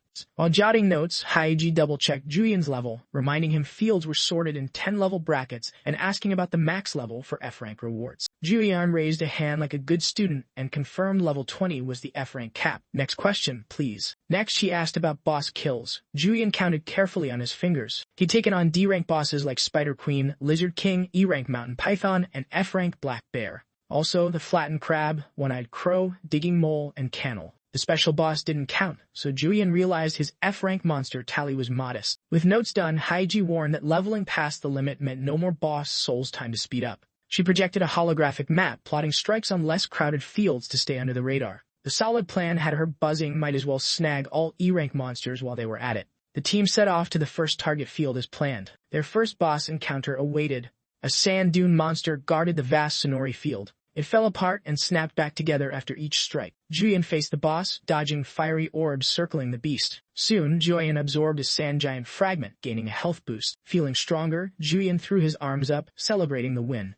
Haiji, impressed, asked how fast Joo-yeon took down the monster. Checking his phone, Joo-yeon grinned 5 minutes 45 seconds flat. Hyped, Haiji hugged Joo-yeon's neck, praising the milestone and suggesting a celebration. Blushing, Joo-yeon shyly declined the party offer. His boost came from the mimicry bracelet, not the elemental ring as Haiji guessed, but a cursed necklace that ramped up magic, mana, skills, and stats. A 15% all-around boost made Joo-yeon feel unstoppable. Eyes misty, Joo-yeon kissed the bracelet, grateful for the stat boost. Joo-yeon felt unstoppable, joking that at this rate, he might outshine even Muhammad Al. The siblings watched as Joo-yeon hummed, dashing eagerly toward more monsters on the horizon. Meanwhile, Ego, the tutorial assistant, observed Joo-yeon's enthusiasm from afar. She reached out, touching the shimmering pool that allowed her to keep an eye on him. Ju-yeon had been itching for a high-point mission, and sure enough, one popped up. The mission: conquer a special E-rank field, wipe out invaders, and cleanse a deadly plague corrupting everything. The reward was huge points plus a trait and skill upgrade. Ju-yeon got exactly what he wanted again. Lost in thought, Hee-ji wondered if he unlocked something new. He kept it vague, hinting at a power-up mission, making her both impressed and a bit jealous. Eyeing the massive points reward, Ju-yeon grinned. Classic main quest perks. He pulled out his phone and dove into research on the mission's location.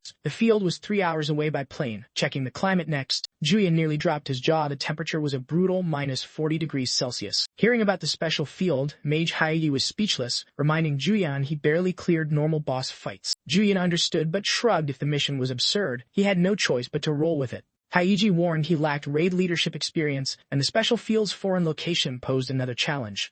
Entering that field required official status, not something easy to get. Hee-ji knew only a handful of elite players were granted access. Big guild raids, not allowed. Ju-yeon noticed tension between the siblings. They clearly wanted to change the subject. Hee-ji skipped the debate, moving to Ju-yeon's next training step: buff first, then blast enemies with fireballs. Classic Ju-yeon. Ju-yeon agreed, but was soon asked why he hadn't expanded his high-rank skill copies. He sighed, explaining top players kept their best moves under wraps. Hee-ji agreed, noting most hide skills unless craving attention like Muhammad Al. Then she wondered if Ju-yeon knew about buff sellers. Buff sellers worked like healers, selling power-ups for profit. The catch? Hye-ji never heard of anyone selling S-rank or higher buffs. Ju-yeon mulled over this new angle. Ju-yeon suddenly recalled someone who had handed him a phone number. The siblings noticed Ju-yeon lost in thought and kept a close eye on him. Ju-yeon pulled out his phone, sharing with them that he knew someone who could assist. Up in the celestial realm, Ego smiled while gazing into space, noting the hero had accepted his next mission. A magical, transcendent voice replied that Ju-yeon's memories would soon return, edging Earth closer to salvation.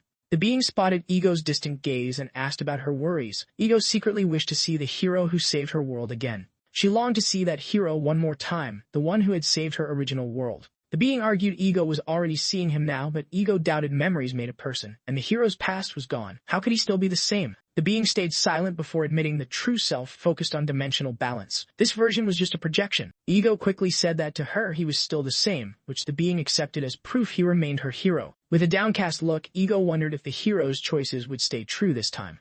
The being knew it was unpredictable. Everything depended on Ju-yeon's own will and choices. That was the vow made to the created world. If he was the hero Ego missed, then she had to go to him. Helping or not was her decision alone. Faced with that, Ego kept a melancholy gaze before finally making her choice. Her outfit shifted, shoes and long socks appeared, preparing her for the journey. Soon, she transformed into the cheerful Hyo-ju, the same voice that had answered Ju-yeon's call. After traveling, Ju-yeon and his group patiently awaited their guests. Arms crossed, Hye-ji frowned, suspicious that no travel fee was requested for the trip to Seoul Grand Park. Ju-yeon rubbed his nose confidently, chalking it up to how much people loved him. Her brother shared Hye-ji's suspicions about the odd situation. Suddenly, Hyo-ju appeared, wrapping Ju-yeon's arm in a cheerful hug. Her warmth was clear, like old friends reunited after a long time. Ji frowned, uneasy about the girl's sudden, overly friendly behavior toward Ju-yeon. Ju-yeon blushed, flustered by the hug, scratching his neck. Hyo-ju pulled him closer, playfully shy, teasing she almost forgot his face while others tried to pull them apart. Hye-ji stepped forward, introducing herself and mentioning she'd heard Ju-yeon talk about the famed double S-ranked buffer. Hyo-ju smiled brightly, masking her fierce jealousy behind a friendly greeting for Ju-yeon's friend. Beneath her calm, Hyo-ju's jealousy roared like a lioness, hinting she might be more than just a buffer. Ju-yeon dodged Hye-ji's rudeness, explaining Hyo-ju managed him, which only annoyed Hye-ji enough to smack him on the back.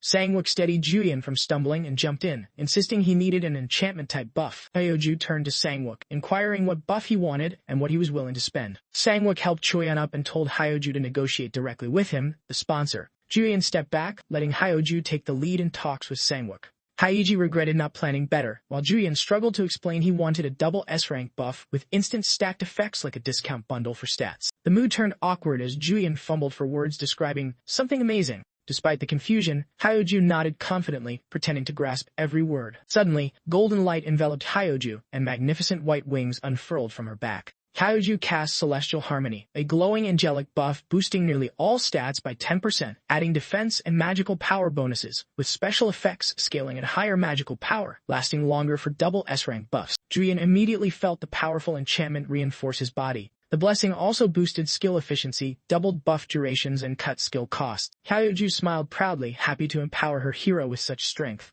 Back then, Ego worried this wasn't the strongest defense buff, but Ju-yeon's answer was clear and confident. His philosophy, the best defense, is a fierce offense. Now, Joo-yeon returned that same confident smile. Meanwhile, rumors about Joo-yeon quietly spread online, unnoticed by him. One video openly declared they'd never back Joo-yeon again. The buzz stirred memories of the Enjoy guild drama and field battles, with videos complaining about his recent actions. Critics shared clips of Joo-yeon taming boars and wrecking a guild in Bangmasa, fueling the online uproar. The Plague Land, a brutal Grade E field with freezing temps, claimed many adventurers. Its vastness and cold made the boss nearly impossible to find, prompting special strategies. Joo-yeon sat on a rock in a strangely warm spot, confused to learn he'd have to wait for the field boss's arrival before moving on. Haiji approached, explaining that after a while, even common monsters try escaping special fields. The field boss wouldn't just wait patiently for humans to show up. She added that repeated failed attempts to conquer the field only made things worse. Setting down his massive shield, he frowned and warned against rushing into special fields unprepared. Life is precious, after all. Frustration pushed him to ask about the mission's deadline. His skill set seemed limited to copying and rearranging abilities for now. Haiji backed Joo-yeon, teasing her brother that playing it safe wouldn't make a true master. She noticed Joo-yeon's odd gestures and asked what he was up to, catching that he was trying to communicate. He admitted he was fishing for new skills during cooldown, but luck wasn't on his side, flipping through videos on his phone. He copied a battle skill again, hoping for a win. The skill caused a temporary buzz by absorbing defeated monsters' power. It let the user soak up monster stats for 5 minutes after battle, with extra boosts if certain strength or stamina thresholds were met. After trying every copy option, he hit a wall. Frustration was mounting until suddenly, that double S-rank battle skill evolved. It upgraded to an X-rank skill copy.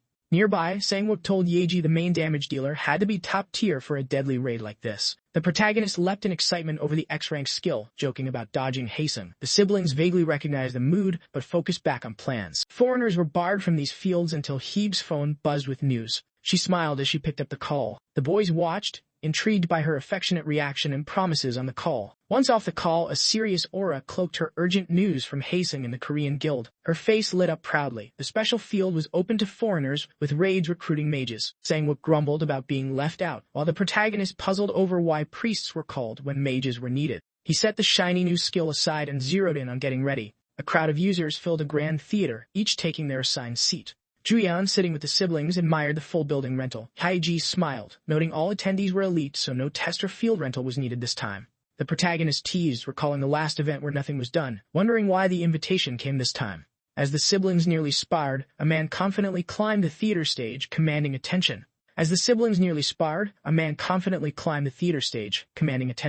Haesung revealed he led the raid team for the Plague Land mission. Everyone settled in, ready for the briefing to start. Haesung outlined a 10-day raid starting immediately, urging the elite Sky Island members to trust him and bring their A-game to conquer Plague Land. The protagonist's loud applause caught Haesung's eye, breaking the serious mood. Haesung frowned slightly, calling for quick introductions before diving into the mission details. The unexpected move surprised the protagonist, but he stayed attentive. Haesung kicked off by stating his role as a level 39 melee damage dealer with a knack for critical hits. One by one, others introduced themselves. The protagonist joked internally if this was a raid or a school reunion. Joo-yeon felt uneasy, sensing Haesung's gaze pinned on him like a spotlight. Sang-wook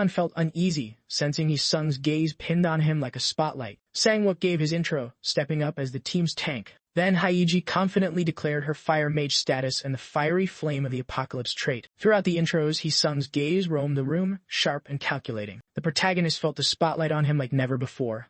Deciding to stand out, the protagonist summoned a big fireball, boldly introducing himself as a double S-rank mage with a wild reputation. Haesung smiled tightly, teeth clenched, clearly impressed but trying not to show it. With intros done, lights flicked on, people shuffled out, and Haiji surprised Joo-yeon by suggesting food despite just eating. The trio got ready to leave. Haesung approached directly, just as Joo-yeon had anticipated, focusing on the protagonist. Cutting to the chase, Haesung accused the protagonist of taking the boss item and hanging with the masked group. The blunt accusation caught the protagonist off guard, while Haiji hesitated, unsure how to step in. Arms crossed, the protagonist confidently defended his side with solid explanations. He claimed top mage contribution but denied involvement with the masked group, explaining he only shadowed suspicious figures to get a cut, though they mistook him for an ally. The protagonist challenged Haesung, insisting that the top contributor should get the best reward, no exceptions. Arms crossed, Joo-yeon made it clear, if that's a problem, he'd skip the raid altogether. Joo-yeon understood cooperation meant clear terms, and if that failed, he had backup plans for his mission. Haesung explained his doubts stemmed from losses in the Kanel battle. He just needed to confirm Joo-yeon's role before giving the green light. Though Haesung approved, mutual trust was still thin, both sensed the other held back. Once Hazen left, Hyeji came over, impressed by Joo-yeon's stance, sparking a light moment. Sang-wook exhaled relief as Hyeri grilled their brother, questioning his reluctance to involve Haesung and his surprise at the peaceful outcome. The brother's blunt comment caught everyone off guard. He expected conflict, but the smooth resolution was a surprise. Leading the way out, the protagonist's somber mood caught Hyeji's attention, prompting concern. He admitted his dilemma about revealing his identity, expecting shock, but met only calm acceptance instead. Meanwhile, someone quietly began furiously typing a report on their phone. The message spread fast. The psychopath crashed the cursed raid, nearly attacking Haesung. Skeptics doubted it, but eyewitnesses quickly backed up the wild claim. Though Joo-yeon felt like a show-off, others were terrified online. Meanwhile, Xiaoling relaxed by her fireplace, receiving urgent reports from her agents. She tossed detailed files about Joo-yeon and his team onto the table, intrigued by their boldness. A sarcastic smile crept as she noted how openly they were playing their cards. With a sharp nod, she decided the raiders would join the hunt, commanding her subordinates without hesitation. Her orders were clear: make Joo-yeon vanish like a ghost in the snowy wasteland, and watch other raid teams closely. Her gaze locked on a blonde girl slated to join the expedition, a key piece in the unfolding plan. The ultimatum was simple: remove every obstacle, no matter the cost. After a grueling journey by plane and bus, Joo-yeon stepped into a city blanketed in thick snow. The biting cold hit first, prompting Joo-yeon's joking thought about warming up with fireballs, an idea that made Hyeji laugh out loud. Implicit in prior line laughter followed the joke. Not joking, Joo-yeon's humor was cut short by a senior explaining the area's strange cold came from a spreading, unnatural field. The senior added that as the chilling effect grew, ghost towns began multiplying like a bad rumor. Bowing unexpectedly, the man pleaded with Joo-yeon's group they were the last hope to end the plague. The sudden weight of this left Joo-yeon speechless. A girl quickly stepped up, speaking confidently for the group. The blonde girl, hooded but glowing with an undeniable aura, assured the crowd they came by divine call, though blending in wasn't exactly her style. The Jinli cult, a guild known for its sacred attribute users, had gathered here. Once a humble sect, it grew despite relying on low-grade skills and eager followers. Its rise came thanks to one extraordinary member. The miracle priestess, Suha, appeared suddenly. Rumored ranks are higher, the very girl standing before Joo-yeon. Hyeji nodded in recognition. While Joo-yeon's memory clicked, he finally placed the mysterious blonde. The realization hit: she belonged to that infamous cult. Suha's smile flickered, annoyed yet amused by the guild's reputation. Hyeji quickly shut Joo-yeon's mouth before he said too much. A gruff man appeared, teasing Suha as a little lamb, still needing a miracle proof she was still cared for. The Jinli group huddled, with Suha now joining the conversation. The man bid farewell as Suha led the way, mentioning rest was needed until the field cleared. Left behind in the thickening tension, Joo-yeon and friends watched the group disappear. Hyeji immediately scolded Joo-yeon for his sharp words, warning him to keep quiet. Just as Hyeji playfully reprimanded Joo-yeon, a young man stepped forward in his defense. The newcomer admitted the Jinli cult's shady past was well known, though Suha's presence here remained a mystery. Haesung immediately moved forward, positioning himself protectively. The young man introduced himself as the Raider Guild's leader, offering a handshake. Haesung ignored it but returned a cautious introduction. With his team close by, the Raider leader suggested avoiding conflicts before the boss fight, encouraging separate strategies. He shot a sharp sideways glance toward Joo-yeon, clearly a warning. The unspoken message was clear: stay out of each other's way or face consequences. After the warning, the Raider leader nodded politely and led his team away. No sooner had they gone, Joo-yeon exhaled in frustration. Joo-yeon had expected the raiders, but meeting them was more irritating than imagined. Hyeji reminded everyone to stay cautious and stick together. Haesung's plan, with 3 groups hunting, whoever finds the boss first wins. The group began unpacking gear, gearing up for a quick strategy meet. On expedition day, Haesung's team gathered nervously before a glowing portal. With Haesung leading, they double-checked their gear for the last time. One by one, they stepped through the portal into the unknown. Instantly, they were greeted by a place far more menacing than before. A plague-ridden land sprawled before them, snow falling under a blood-red stormy sky. Amid the gloom, a figure spotted movement ahead, sparking whispers about others. A nearby man dismissed it random arrivals meant scattered spawns. The group debated nervously over what awaited them in the shadows. Suddenly, undead knights appeared, sending a jolt through the team. Archers wasted no time, raining arrows down on the relentless foes. Skeletons dropped, but horse-mounted warriors pressed on stubbornly. Sang-wook charged, shield raised, noting the foe's paper-thin armor but fierce offense. He blocked a crushing blow, but chaos erupted as skeletons refused to fall. A voice cracked the code. Heads were the weak spot. After hours of fighting, victory was theirs. Exhausted, they found shelter in a cave, lit a fire, and finally breathed easy after their toughest fight yet.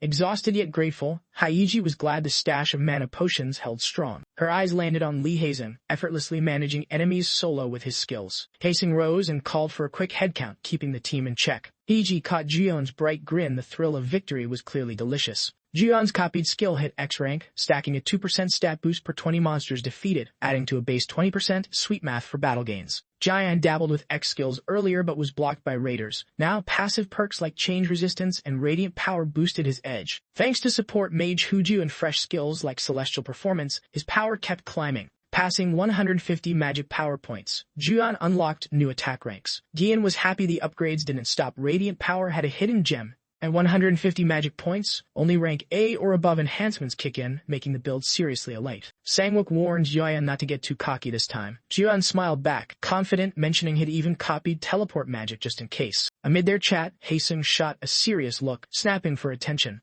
Haesung briefed the team. This place was brutal, with group-moving monsters that drained weapons and items fast. He laid out the mission: find and kill the boss. Joo-yeon then tossed out a surprising plan. Haesung proposed sending a scout team to hunt the boss first, casually asking for volunteers. Joo-yeon's face lit up, and Yeji's subtle interest didn't escape notice. Sangwook bet both would jump at the chance. This is the end of the video. Thank you for watching. Before you go, don't forget to subscribe and smash that like button until explosion. See you on the next video.